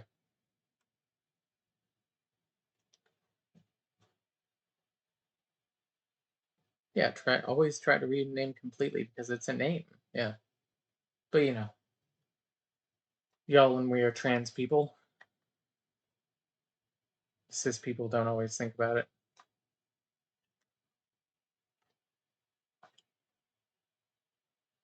Been waiting so long for the draft that in an hour I have to dilate again. Stupid. Not anyone's fault. It was over a call and they misheard. Yeah, that makes sense. There were dozens. Uh, That was a very funny image. I'm glad that some behind the scenes here. Originally there was like a Fibonacci spiral pattern that was going to be done. Um a bunch of different scenes where like plug the next camera in and like the original person got like smaller and smaller and rotated inwards. But I'm glad that they went that Andrew, I think, or Paddington, I'm not sure which, went with the haphazard one. I think that's a lot funnier and more in like the style. Andrew was JPEG, yeah. Maybe don't say JPEGing.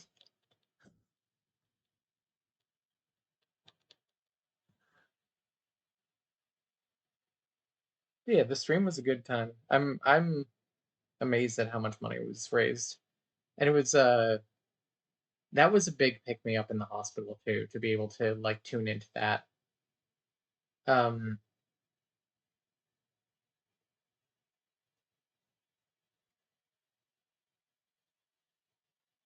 yeah,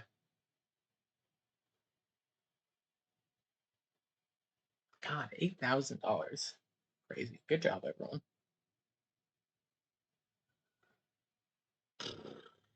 So,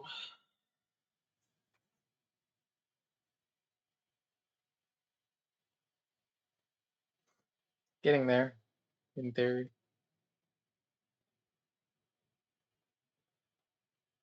God, I can't believe that one person had 38 names to submit and hadn't submitted them yet.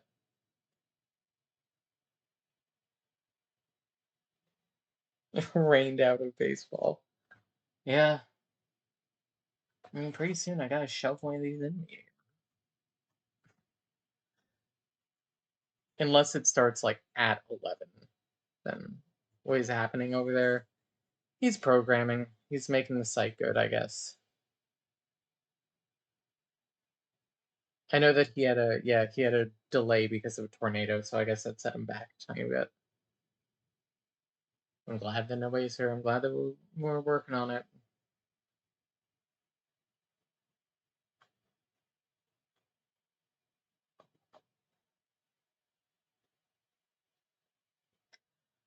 Yeah. Um. You know what we can do? We can do like a daily game real quick, like quick Myrtle. We've been kind of into Myrtle lately. I forget who in our chat told us about this. Um.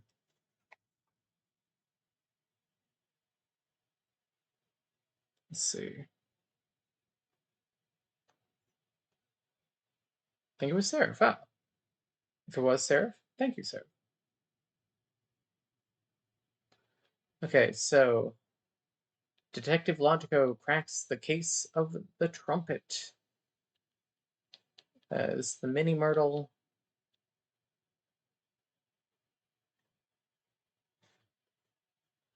Each suspect will have one location of murder. Okay, so if you haven't seen Myrtle before, you have to use this information to fill in this grid to figure out who did it. So Baron Maroon never set foot on the quad. I think that's you. Yeah. So you were not on the quad. Um, the yo-yo was not in the Greek theater. So yo-yo, I'm guessing this is the Greek theater? No, the history building. So Greek theater. One of Logico's contacts in the August community of Bear Cross gave him this tip. Judge Pine had a broad mage? Oh, board game. Oh, sound on this with them.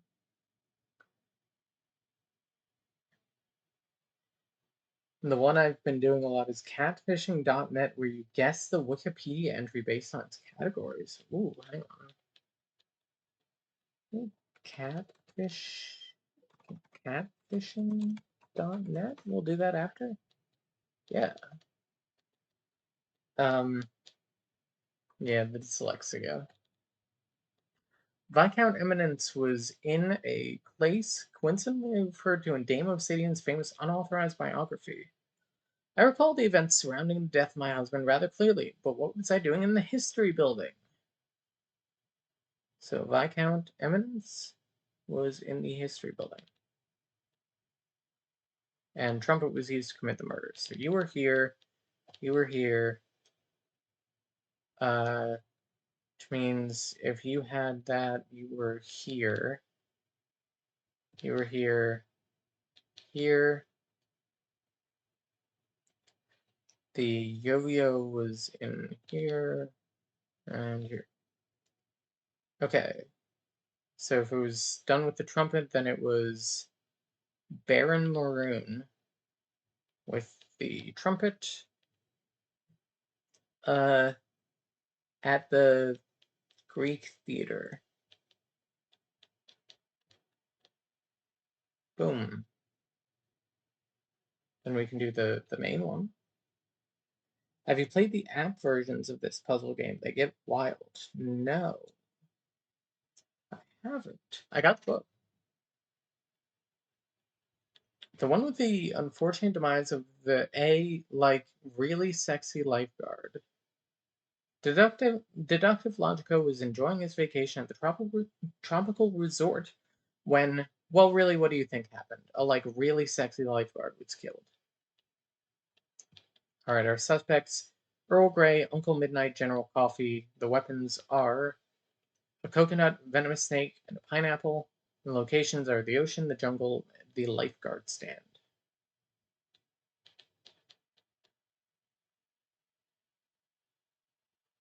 Earl Grey had never been in the lifeguard stand. You're Earl Grey?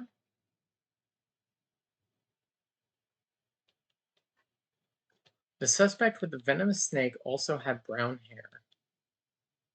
You have white hair, you have brown hair, you have no.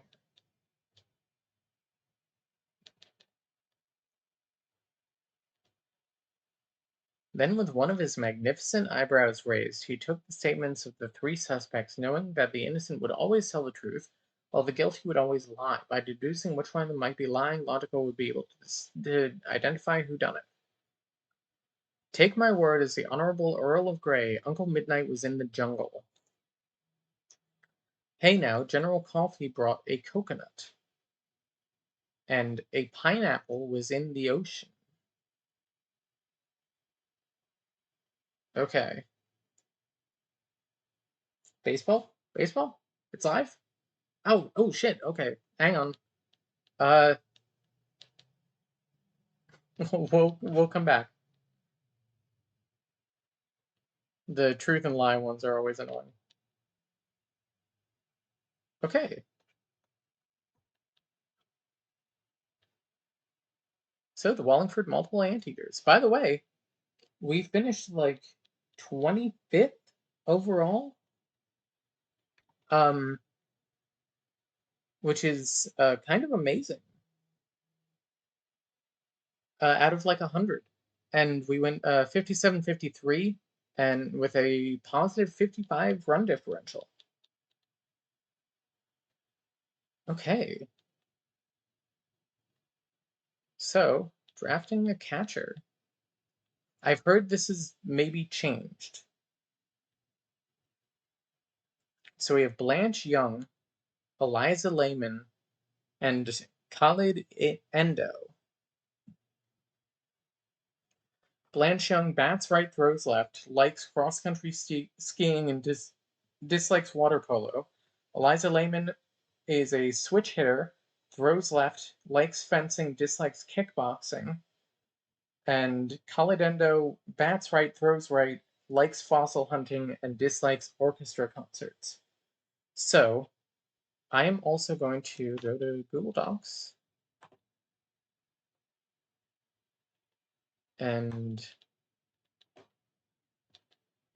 uh, multiple anteaters scouting reports.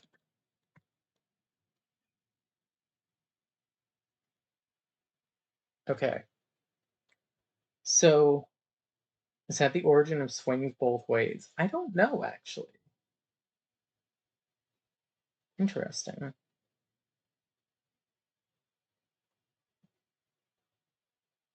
It might be. Um, Blanche Young has some promising traits, but needs refinement. This player usually bats around the middle of the lineup. They're also not lucky. Not lucky. This player is decent at batting. They're extremely strategic and extremely intimidating, but not resilient and not consistent. This player is decent at defense. They're quite composed and extremely armed, but not reactive and moderately agile. This player is decent at pitching. They're quite defiant and very unpredictable, but not sharp and not commanding. This player gets by on the base paths. They're moderately sneaking, but barely distracting. Um, there was a. Hang on one second. Close that for a minute. I kind of wonder. Somebody built a scouting report visualizer, like a parser, and it scouting reports do look the same.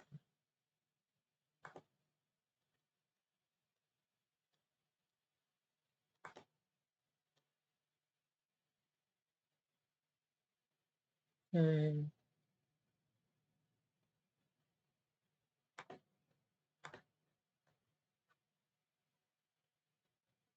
Okay, paste the entirety of the paragraph into each cell.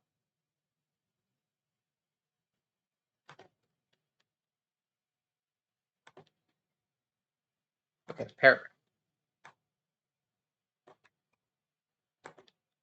I like in my soul, I did want to maybe do this on vibes. And I will let vibes guide me to a degree, but I can't help but try and Moneyball. Let's see.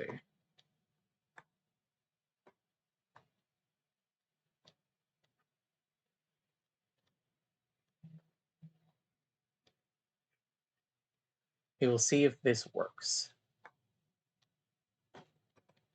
Because if so, this is an easier version of what I did before. Okay.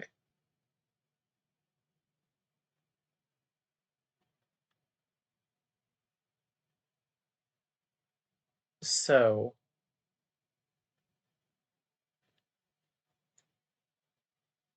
that's right. I didn't even read everything here. Eliza Layman is a solid player with potential to grow. This player usually bats near the top of the lineup. They're also extremely lucky. They're decent at batting, very crafty, and extremely team focused, but not resilient and not strategic.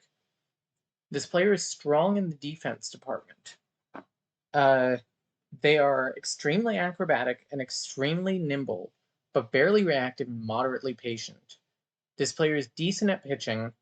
I don't really care about pitching. They're a capable base runner, very fast but not aggressive. Interesting. Then Kalidendo. Kalidendo. Hang on. The origin of swing both ways is uncertain, but it draws on the historical association of swinging with sexual liberation and non-traditional relationships. The swinging lifestyle, which emerged in the 60s and 70s, involved couples engaging in consensual sexual activities with others, challenging traditional notions of monogamy and fidelity. Well, there we go. Interesting. Thank you, Evergreens. Okay. Kalidendo, a solid player with potential to grow. This player usually bats around the middle of the lineup. They're also quite lucky. Batting is a work in progress for this player. They're quite insightful and very accurate, but not resilient and not team focused. This player is decent at defense. They're extremely nimble and extremely armed, but barely agile and barely patient. This player is decent at pitching. Extremely powerful and extremely enduring, but not defiant and not convincing. This player is a capable base runner. They're very distracting, but not sneaky. I think I would want to go with Eliza Layman. Might be pronounced Khalid. That would make sense, yeah. Was I saying Khalid? I might have said both. Uh, so let's see.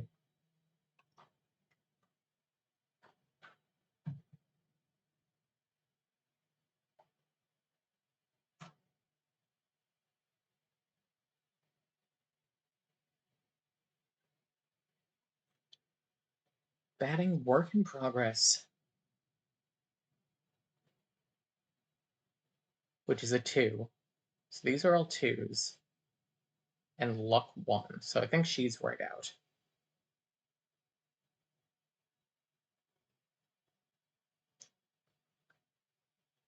Uh, Fast but not aggressive.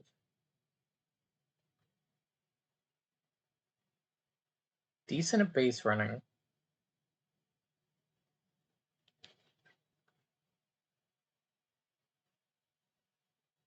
Batting is a work in progress, it said.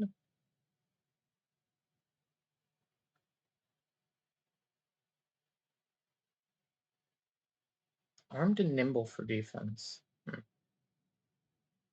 This is acrobatic and nimble. One thing that I did want to kind of focus on was team focused. Like play a lot of small ball. And that's why I think our first player here is Eliza Layman, number 3. Switch hitter, throws left, likes fencing, dislikes kickboxing. Solid player with potential to grow. Extremely lucky is also good.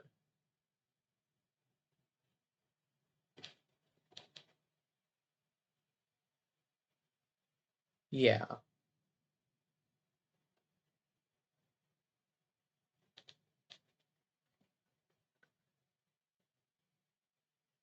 Let's go with that.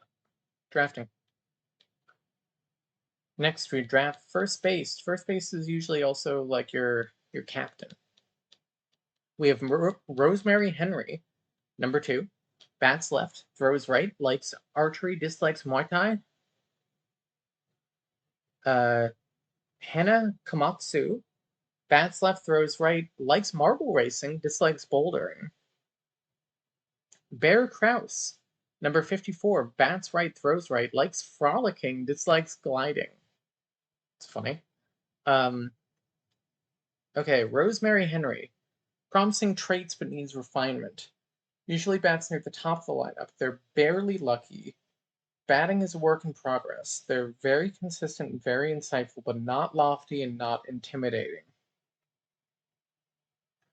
Consistent and insightful is good, I think. Decent at defense. Very agile and extremely composed, but not reactive and barely acrobatic. Decent at pitching. Don't really care. Here's the thing, I'm never doing the moat again of like switch a batter into pitcher. Never again. I think that's a great way to turn one bad player into 2 bad players.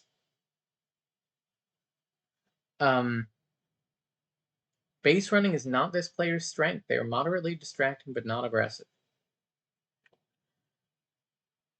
Solid player, Hano Komatsu is a solid player with potential to grow. This player usually bats around the middle of the lineup. They're also very lucky. This player is decent at batting. They're extremely team focused and extremely intimidating, but not crafty and not disciplined. Not disciplined is tough. Defense is a work in progress for this player. They're quite agile and very reactive, but not armed and not aware. This player is decent at pitching. They are very convincing and extremely enduring. Oh, yeah. This player gets by on base paths. They're quite aggressive, but moderately sneaky. Bearcrouse is a solid player with potential to grow. This player usually bats near the bottom of the lineup. They're also moderately lucky. This player is strong in the batting department. They are extremely lofty and extremely crafty, but not consistent and barely accurate. Decent at defense. Extremely armed and extremely nimble, but not agile, not acrobatic. decent at pitching, gets by on base paths, moderately aggressive but not fast. Quite aggressive but moderately sneaky is pretty good.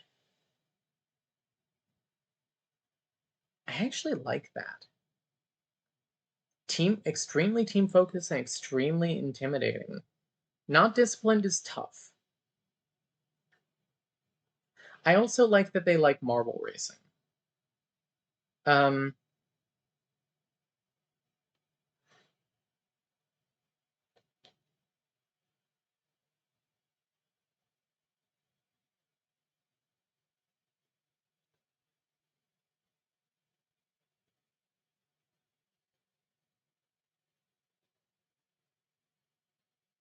oh, I'm really torn here.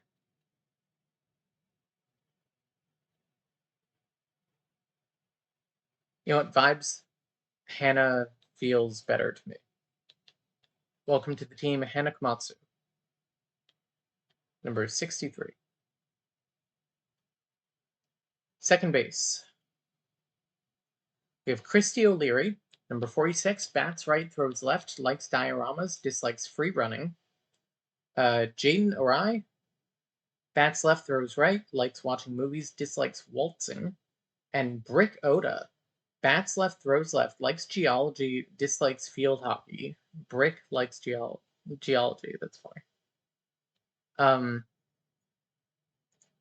Christy O'Leary is a solid player with potential to grow. This player usually bats around the middle of the lineup. They're also barely lucky. They're decent at batting, very intimidating, very perceptive, but barely crafty and barely strong. This player is decent at defense, quite nimble and quite agile, but not aware and barely composed. I'm not a fan of that for second base, because second base is often like you're the guard for the outfield a lot of the time. They're decent at pitching, don't really care. Capable base runner, very aggressive but moderately distracting.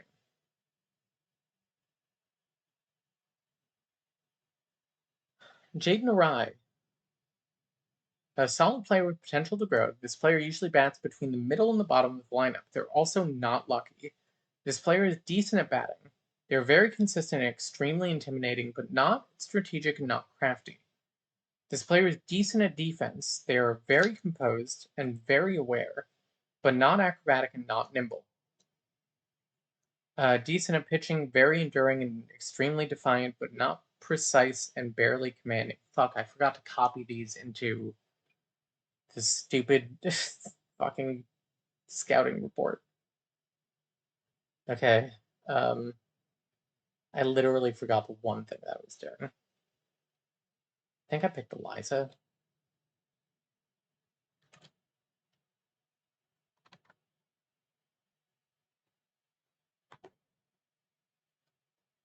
I guess I will have to recreate the other one.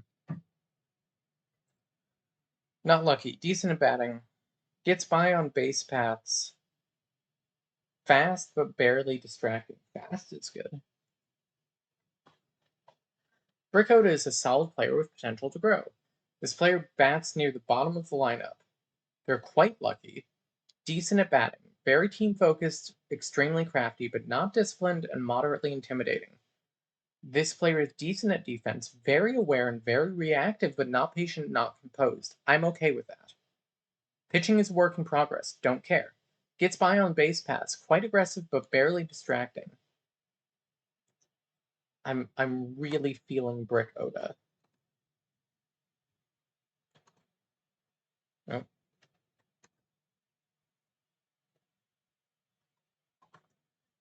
My reasoning is that, again, team focused and crafty. Crafty sounds good. Not disciplined is tough, but I think we can maybe work on that. And decent at defense is good. I like very aware and very reactive for second base. So I think we're getting Brick Oda here.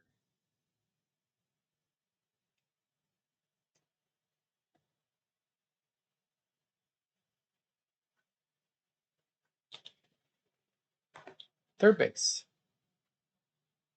we have Daniil Jefferson. Bats right, throws right, likes cheerleading, dislikes batting cleanup. Uh, Kimberly Gonzalez, switch hitter, throws right, likes ventriloquism, dislikes karate. Uh, Phyllis Lahoy, bats right, throws right, likes UFO hunting, dislikes copyright theft. Okay, so this third base, promising traits but needs refinement. Usually bats near the top of the lineup. They're not lucky. Batting is a work in progress. They're very crafty and extremely perceptive, but not team focused and not strong. Decent at defense, extremely nimble, extremely reactive, but not patient, not acrobatic. Pitching is a work in progress. Base running is not their strength.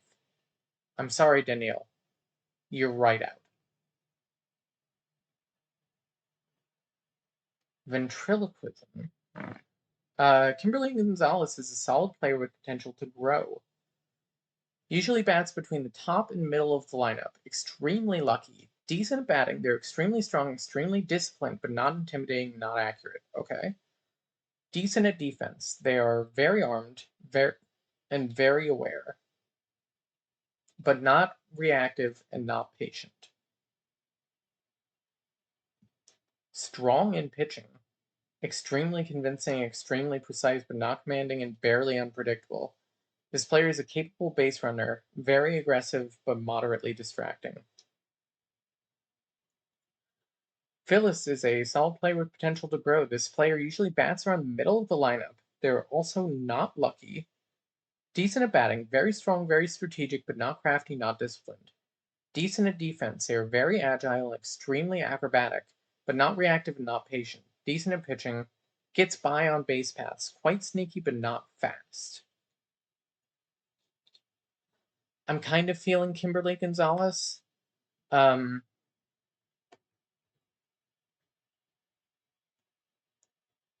I like very armed and very aware. Uh,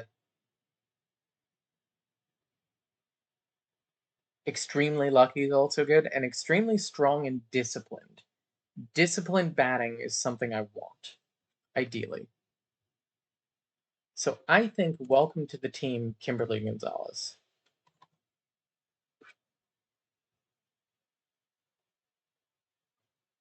Switch hitters are nice to have too. Right, shortstop. Floyd Dijkstra, bats left, throws left, likes aquariums, dislikes drone flying. Eleanor Warner, bats left, throws left, likes Legos, dislikes jet skiing. And Sunmi Barada, bats right, throws right, likes crowd surfing, dislikes storm chasing. Okay. Floyd is a solid player with potential to grow. This player usually bats around the middle of the lineup. They're also moderately lucky. This player is decent at batting. They're very consistent and extremely strong, but not perceptive and not insightful. Defense is a work in progress. They're quite agile and very armed, but not nimble and not patient. And this is shortstop. Decent at pitching, don't care. Base running is not their strength. They're not distracting, but not fast. Wow, a not and a not. That's rough. Sorry, Floyd. Eleanor Warner. Promising traits, but needs refinement. This player usually bats between the middle and bottom of the lineup. They're also barely lucky. This player is decent at batting. They're extremely insightful and extremely disciplined, but not consistent and not crafty. Decent at defense. They're extremely armed and extremely acrobatic, but not agile and not aware. Pitching is a work in progress, that's fine.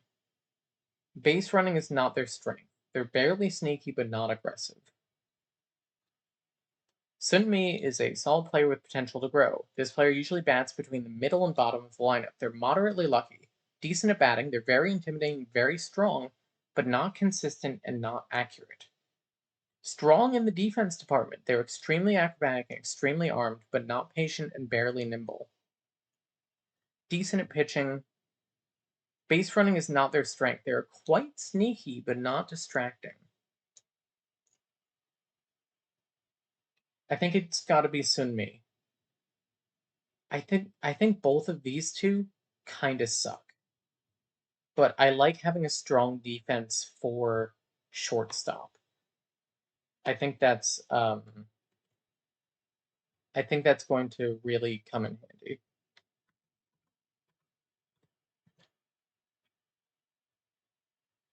So welcome to the Wallingford Multiple Anteaters, Sunmi Barada. Left field.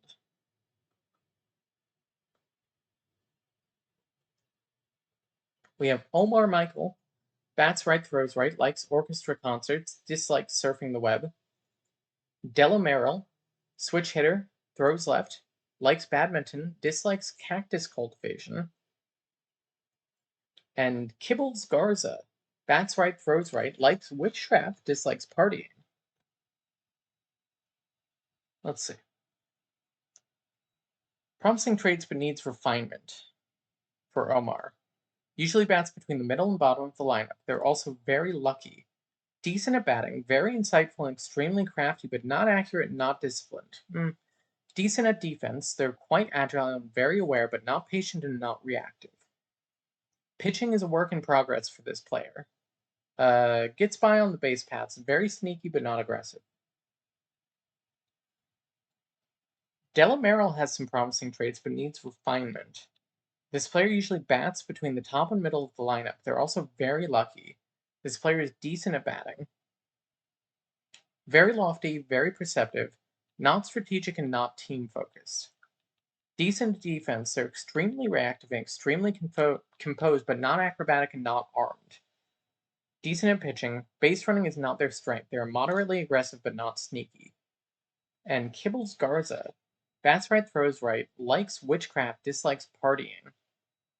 Has some promising traits but needs refinement. This player usually bats between the middle and bottom of the lineup. They're also very lucky. Batting is a work in progress for this player. They're quite resilient and very disciplined, but not intimidating, not perceptive. Defense is a work in progress for this player. They are very aware and very acrobatic, but not armed and not composed. They're decent at pitching, extremely precise and extremely powerful. Gets by on base paths, quite sneaky but not aggressive. This is not a good showing.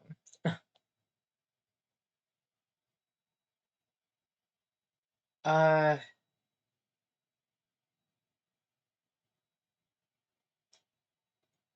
quite agile and very.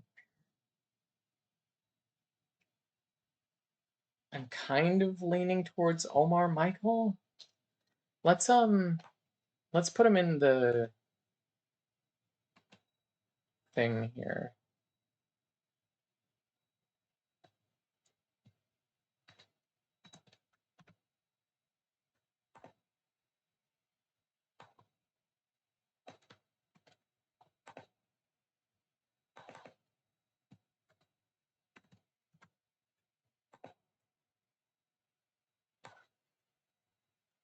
Okay.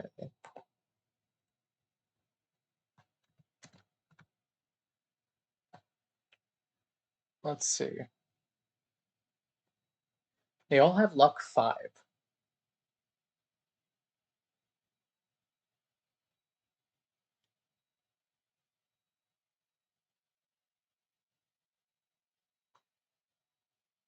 Defense composed and reactive, but not acrobatic and not armed. I mean, how often, things get hit into left field way more than right field, I think. Because most batters are right handed, in theory.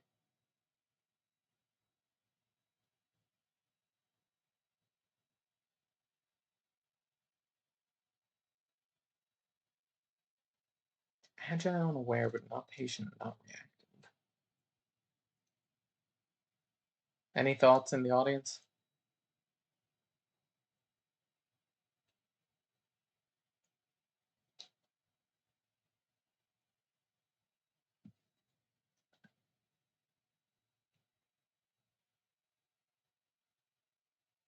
I'm kind of between Omar Michael and Delamero. I think that Kibbles Garza would be a good pitcher, but unfortunately they're trying for left field.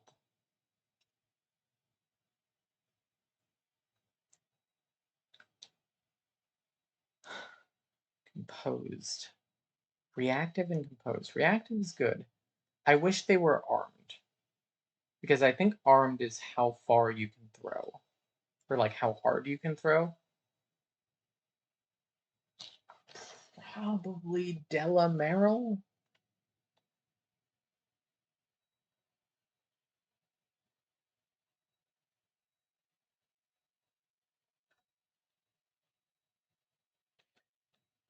Yeah, I think Delamero.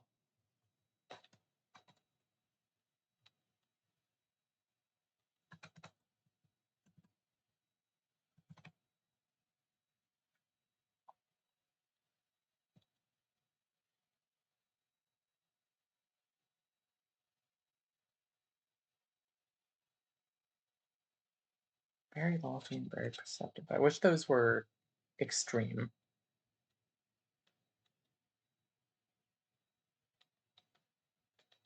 Yeah, let's see.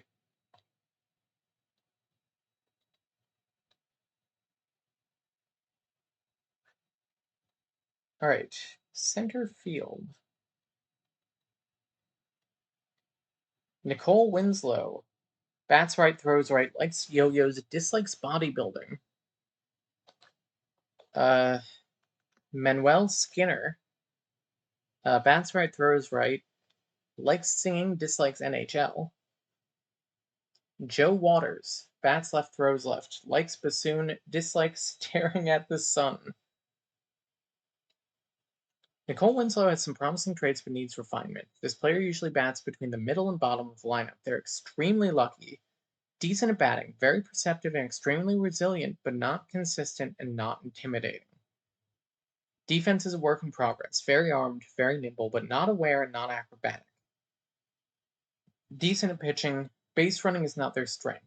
Barely sneaky, not aggressive.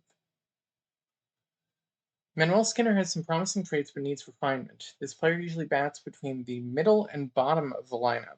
They're also moderately lucky. Decent at batting, extremely team focused, extremely resilient, but not perceptive and not strategic. Defense is a work in progress, barely armed and extremely reactive, but not composed and not nimble.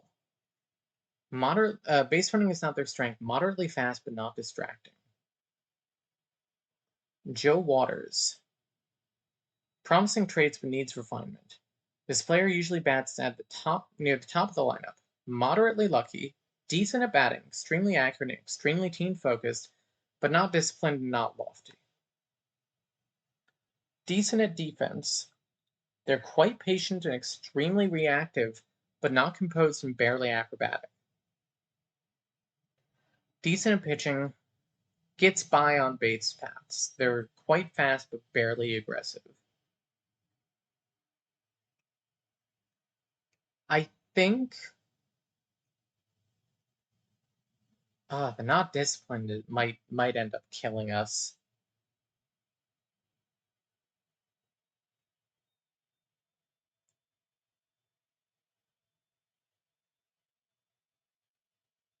Barely armed and extremely reactive.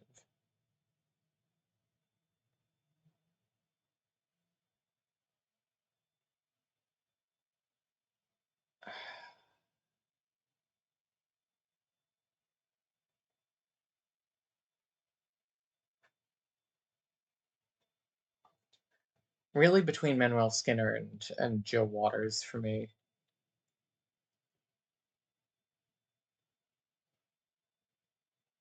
The bassoon is funny as a like. Oh, we already have a number 3. I don't know what they would do then.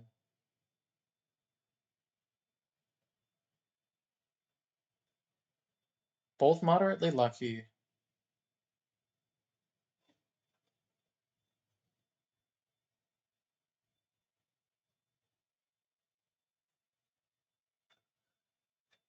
I think I want to go with Manuel Skinner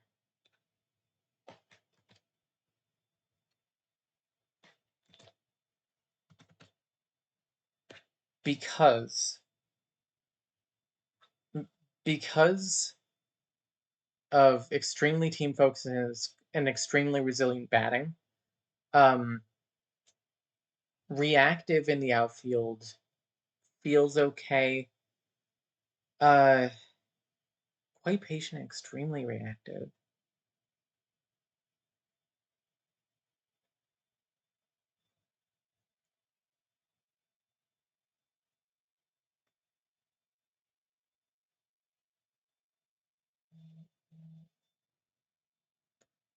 Very unpredictable.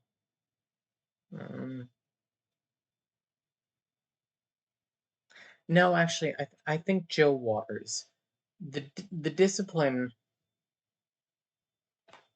the not disciplined is killing me. But I think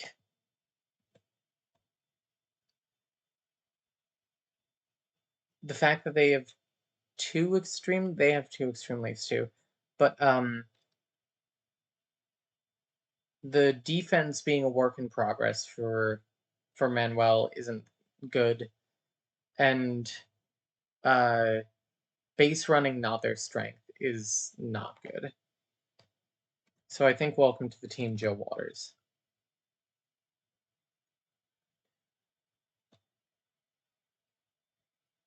Right field. We have Terry Gomes. Switch hitter, throws right, likes fantasy sports, dislikes spelunking. Atem Keith. A- That is kind of funny that their name is Atem, like the pharaoh in Yu-Gi-Oh, and they dislike anime. Um, Likes spelunking, dislikes anime. Bats right, throws right. Ooh, they're a raw talent. Mirror Slade. Bats right, throws right, likes archery, dislikes farming.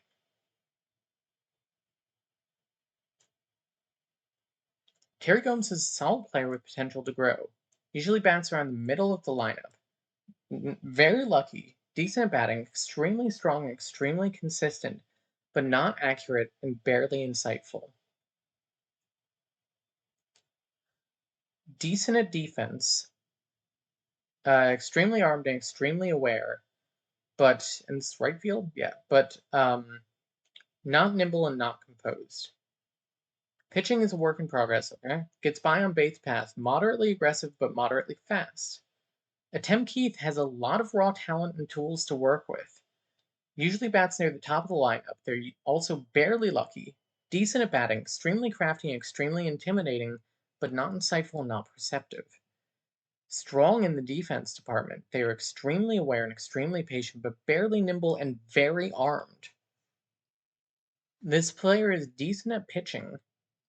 They are extremely enduring and extremely powerful. Blah, blah, blah.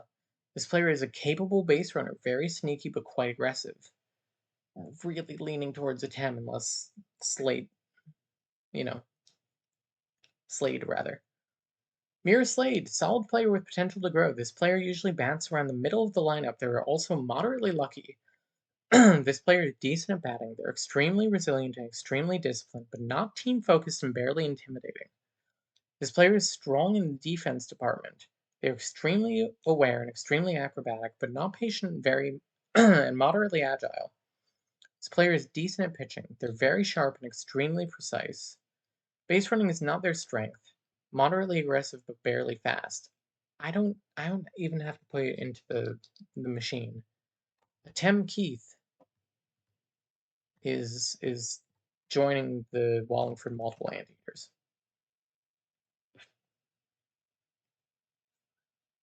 Likes spelunking, dislikes anime. Now our designated hitter, and then we go into the pitchers. We have Alphonse Marxer. Bats left, throws right. Likes crossword puzzles, dislikes musicals. Chase Salem. Salem? I think it's Salem. Bats left, throws right, likes collecting junk, dislikes racquetball. And Anne Germa, bats right, throws left, likes automobile restoration, dislikes Tai Chi. Alphonse is a solid player with potential to grow. Bats between the top and middle of the lineup. Quite lucky. Strong in the batting department. They're extremely crafty, extremely lofty, but barely team focused and barely disciplined. I don't care about defense because they're not playing defense. I care about batting and base running. They get by on base paths. Very distracting, but barely sneaky. Chase usually bats between the middle and bottom of the lineup. Extremely lucky. Decent at batting. They're extremely accurate, extremely disciplined, but not perceptive and not intimidating.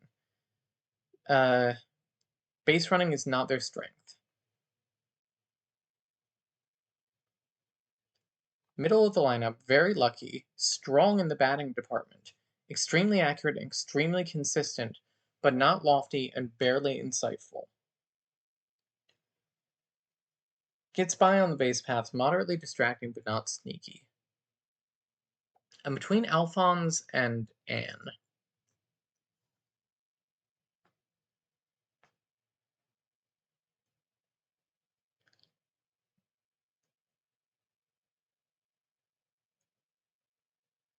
Quite lucky versus very lucky.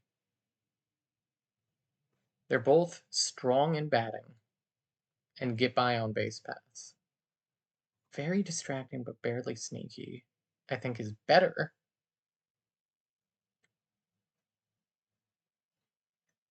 Extremely crafty and extremely lofty. I don't know what crafty does, to be completely honest. Barely team focused. I kind of wanted to build towards team focused. And barely disciplined is rough. Accurate and consistent is good.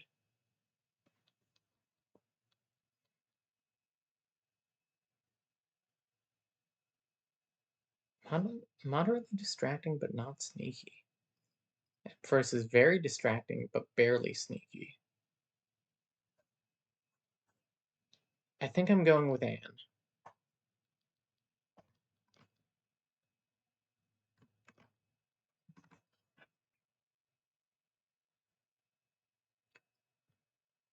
Bats right, throws right, likes automobile restoration, dislikes Tai Chi. Welcome to the team, Anne.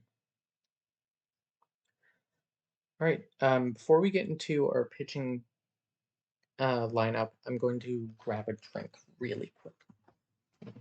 Try not to flash the whole thing.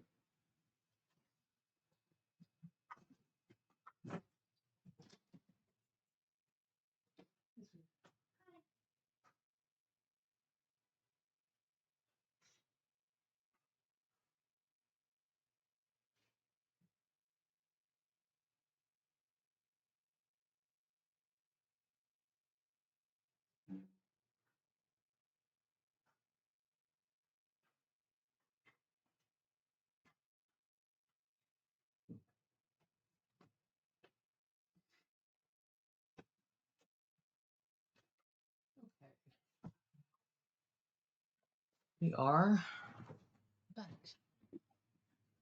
Oof.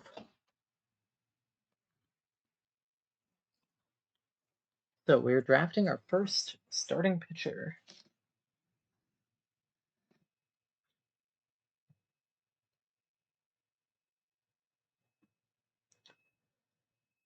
Okay, Christina Zivkovic. Zivkovic. Uh,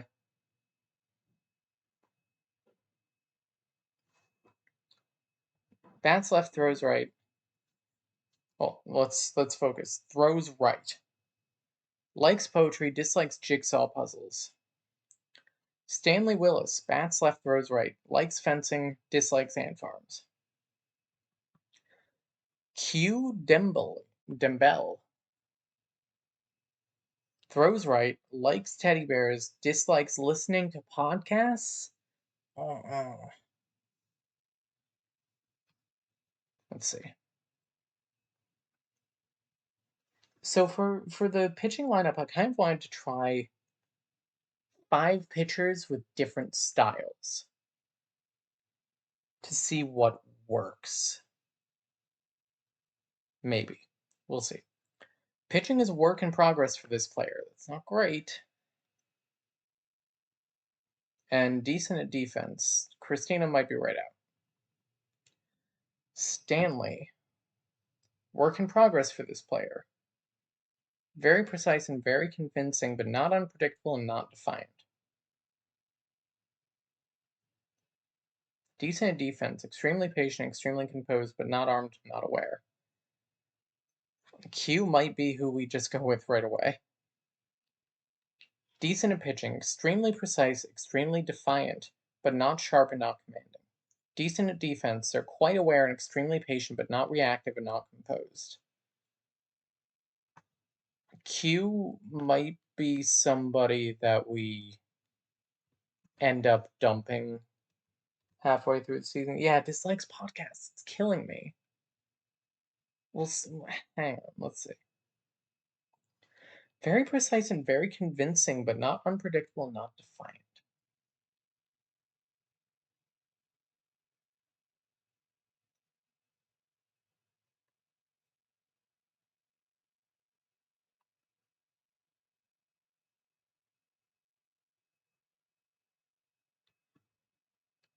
Yeah, we can't have a podcast hater. Welcome to the team, Stanley Willis.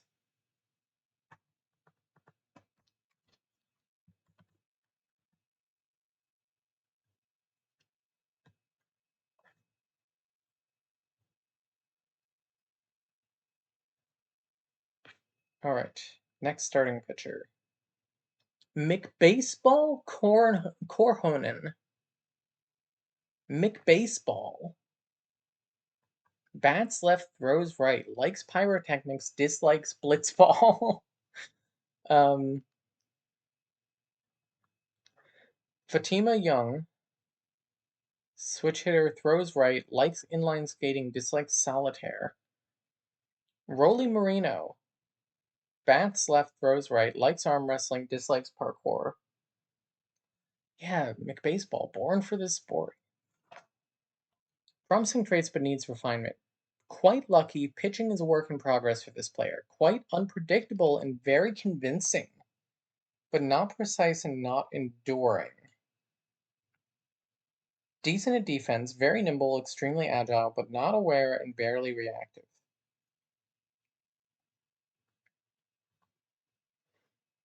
Decent at pitching, extremely commanding, extremely defiant, but not enduring and not accurate. Decent at defense, quite armed, very aware, but not reactive and barely nimble. Quite precise and very enduring, but not sharp and not unpredictable. Extremely patient, extremely reactive, but not armed and not agile. I mean, I have to go with McBaseball. I just have to. McBaseball Corhonen.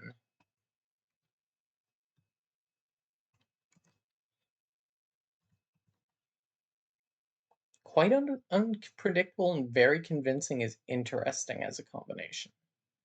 And the way they throw right. I would like to get a lefty in somewhere.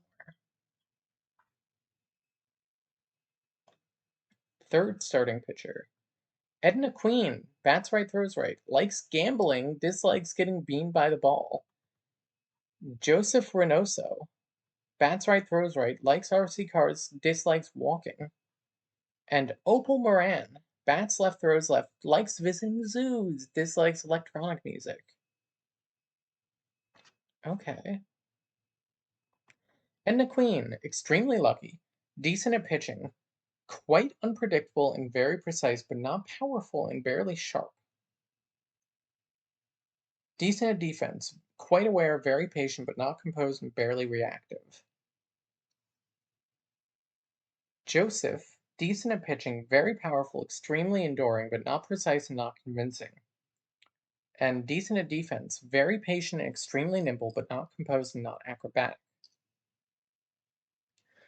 Opal Moran, not lucky, Pitching is a work in progress, extremely sharp and extremely defiant, but not accurate and not convincing. Decent at defense, quite composed and extremely patient but not aware and barely acrobatic. Hmm, this is a tough one.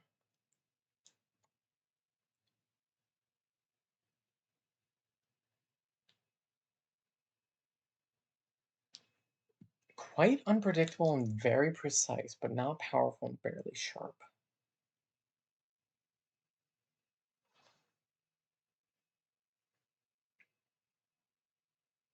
Very powerful and extremely enduring, but not precise and not convincing.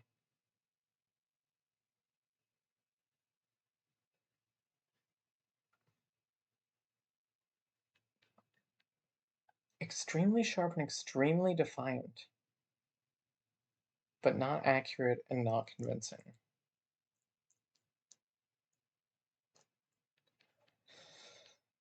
Um,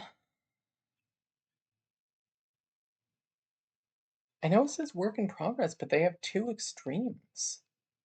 Whereas the other ones are decent and they say quite and very and extremely.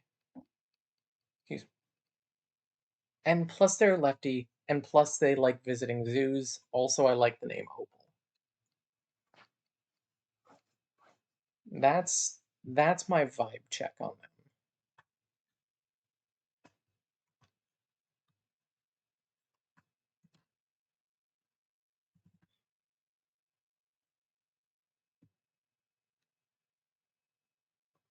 Okay, next is our fourth pitcher. Melvin McCarthy. Bats left, throws right, likes forklifts, dislikes theme parks. Zazzle Zamora. Throws right, likes paper mache, dislikes ukuleles. Alexander Jordan. Throws left, likes improv, dislikes piercings. Not lucky. Let's top to bottom. Melvin McCarthy. Not lucky. Decent at pitching, extremely accurate and extremely defiant, but not convincing and not unpredictable. Decent at defense, very armed, extremely nimble, but not composed and not reactive. Zazzles. Extremely lucky. Extremely unpredictable and extremely accurate, but not commanding and barely precise. Very acrobatic and extremely agile, but barely nimble and moderately composed. Not lucky. Decent at pitching, extremely powerful, extremely unpredictable, but not commanding and not convincing. Defense is a work in progress, quite patient, extremely reactive, but not composed and not armed.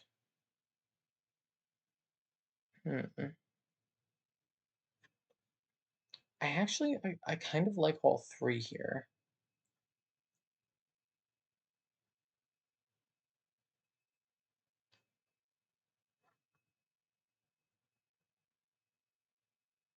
It's hard to say.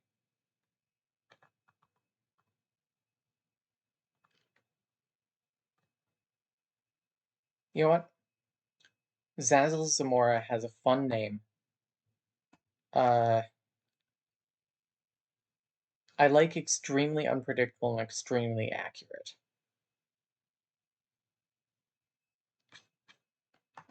I like the idea of people going up against her and being like, I don't know what the fuck is happening.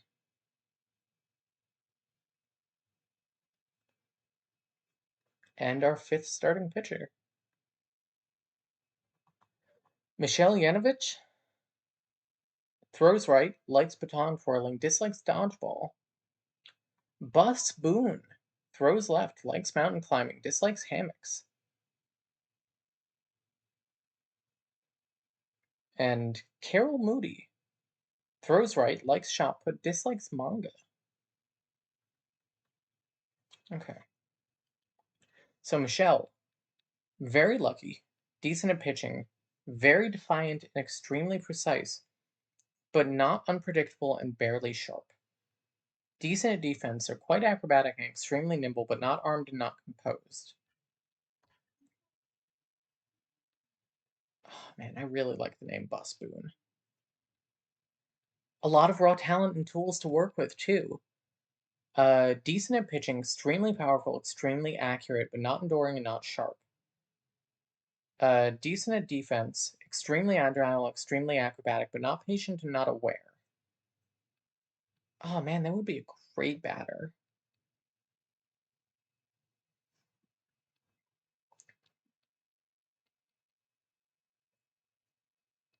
Very unpredictable, moderately lucky, very unpredictable, extremely defiant, but not convincing and not commanding. Extremely armed and extremely aware, but not patient and not agile.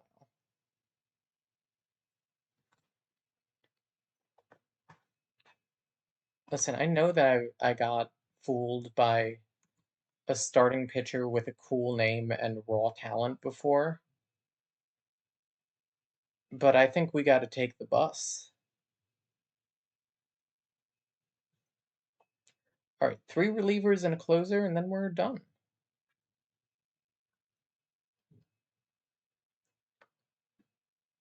Relief pitcher. Sunmi Figueroa throws right, likes breakdancing, dislikes judo. Kai Karina 1 throws left, likes freshly mowed grass, dislikes fishing. And Lirong McNamara throws right, likes the WNBA, dislikes cartography. Okay, Sunmi, extremely lucky, decent at pitching, extremely accurate, extremely commanding, but not sharp and barely convincing. Decent at defense, extremely composed, extremely armed, but not aware and not reactive. Moderately lucky, decent in pitching, very commanding, very precise, but not accurate and not powerful. Strong in defense, extremely composed and extremely aware, but not armed and moderately agile. Extremely lucky, decent at pitching, they're very precise and extremely convincing, but not defiant and barely powerful. Decent at defense, they are extremely composed and extremely reactive, but not aware and not nimble. Hmm.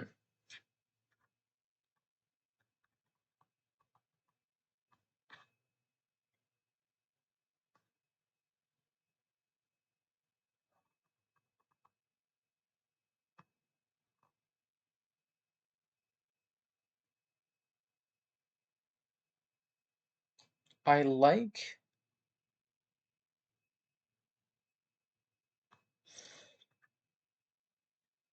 I think I like Kai Karina one because of the strong in the defense.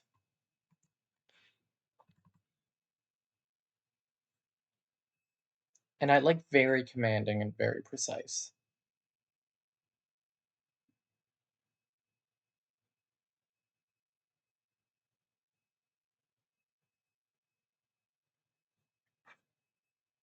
Alright, next reliever. Leilani Knapp throws right, likes Rubik's Cubes, dislikes giving pep talks. Betty Mayer throws right, likes getting their picture taken, dislikes inline skating. And Flubber Gupta throws left, likes bassoon, dislikes farming sims. Okay. So, Leilani, quite lucky, decent at pitching, extremely commanding, extremely convincing, but not defiant and not powerful. Defense is a work in progress, quite aware, quite agile, but not composed and not armed. Wow, on the base paths, they're a real threat. That's crazy.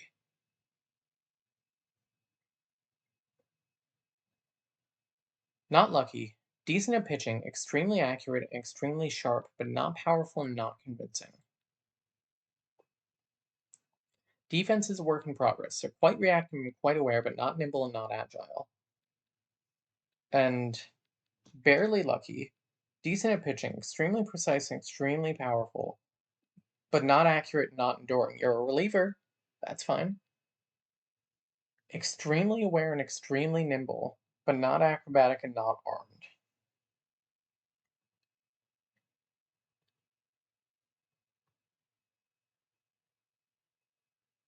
Hmm.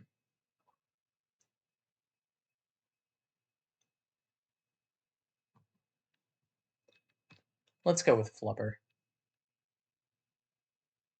Hi, Sylvie. And yeah, we gotta get Flubber Gooped in here. Drafting, it's going okay. Um, we did have a player with raw talent for our pitching staff, or for our pitching lineup, the bullpen, named Bus Boone. So we decided to take the bus. And we're going to take Flubber Gupta, which will mean we have two players who like the bassoon.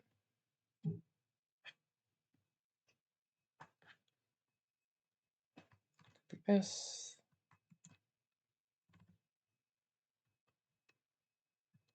I think we have one more? No, we have two more. A third reliever and a closer. Pearl Fernandez. Throws right, likes luge, dislikes improv. Leon Johansson. Throws right, likes wakeboarding, dislikes reading. And Dominic Remington. Throws right, likes sewing, dislikes bodybuilding. So Pearl, moderately lucky. Decent at pitching, very precise and extremely powerful, but not accurate and not unpredictable. Decent defense, very aware and very patient, but not reactive and barely armed.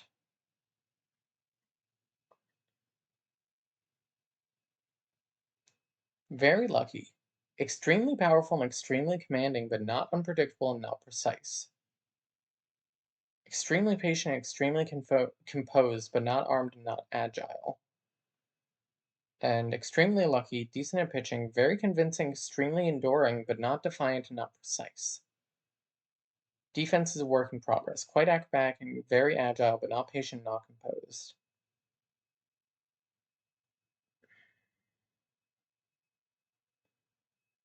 I think Leon Johansson is where we're at. Sadly, I don't think Pearl has the stuff.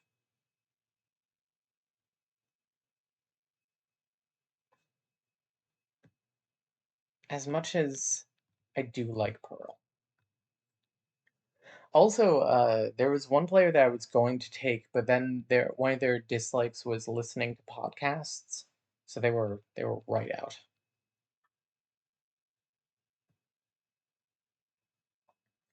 Now our closer,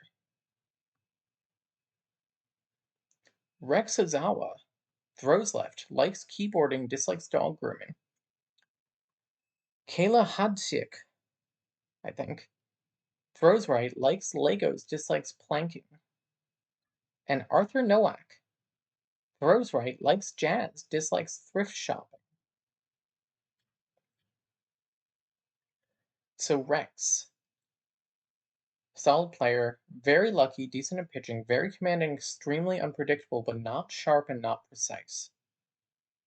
Decent at defense, extremely composed and extremely aware, but not reactive and not patient. Extremely lucky. Pitching is a work in progress. I don't think so, unfortunately. Yeah, who likes podcasts? Oh.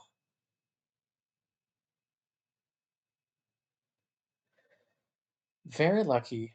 Decent at pitching, quite accurate and extremely unpredictable, but not commanding and barely precise. Decent at defense, very armed, very reactive, but not acrobatic and not patient.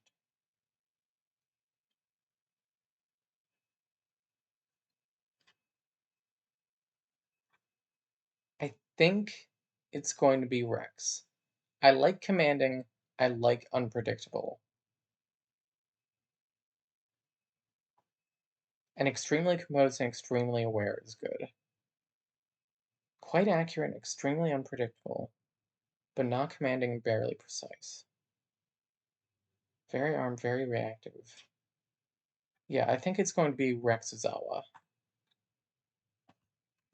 And I believe that is our team.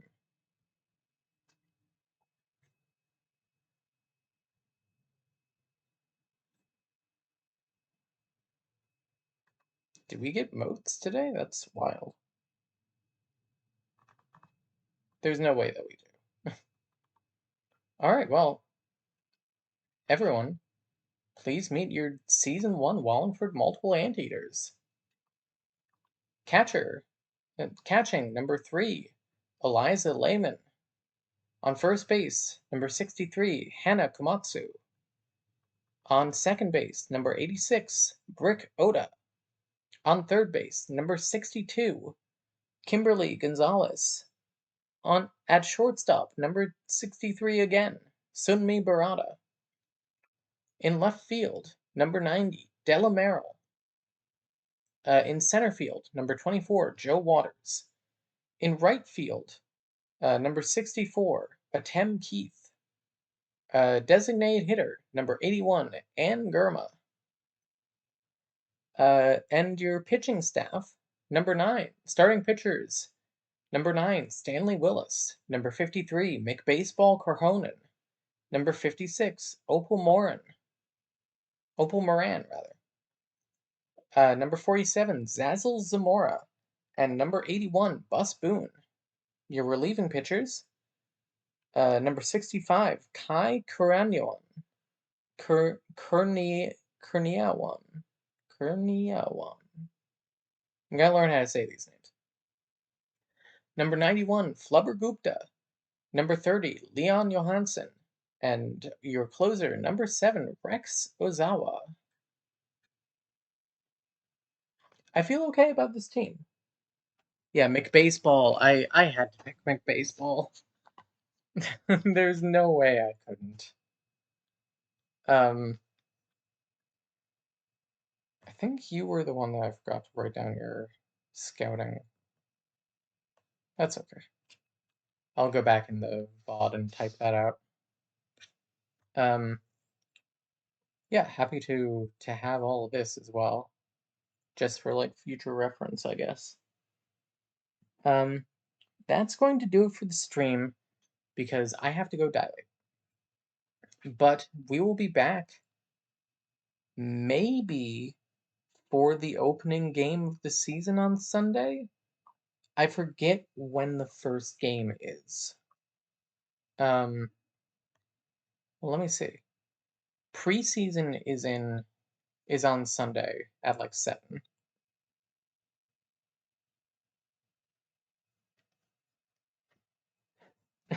No way, Sylvie.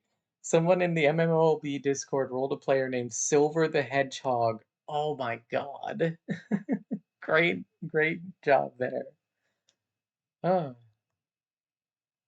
Well, that's it. Thank you so much for watching. Thank you for keeping me company and listening to me talk about surgery and then about baseball. This was fun. Sorry I didn't finish that Myrtle. Anyway, I will see you all soon. Bye. Then I'm just going to turn the stream right off. I don't have our like starting soon or anything.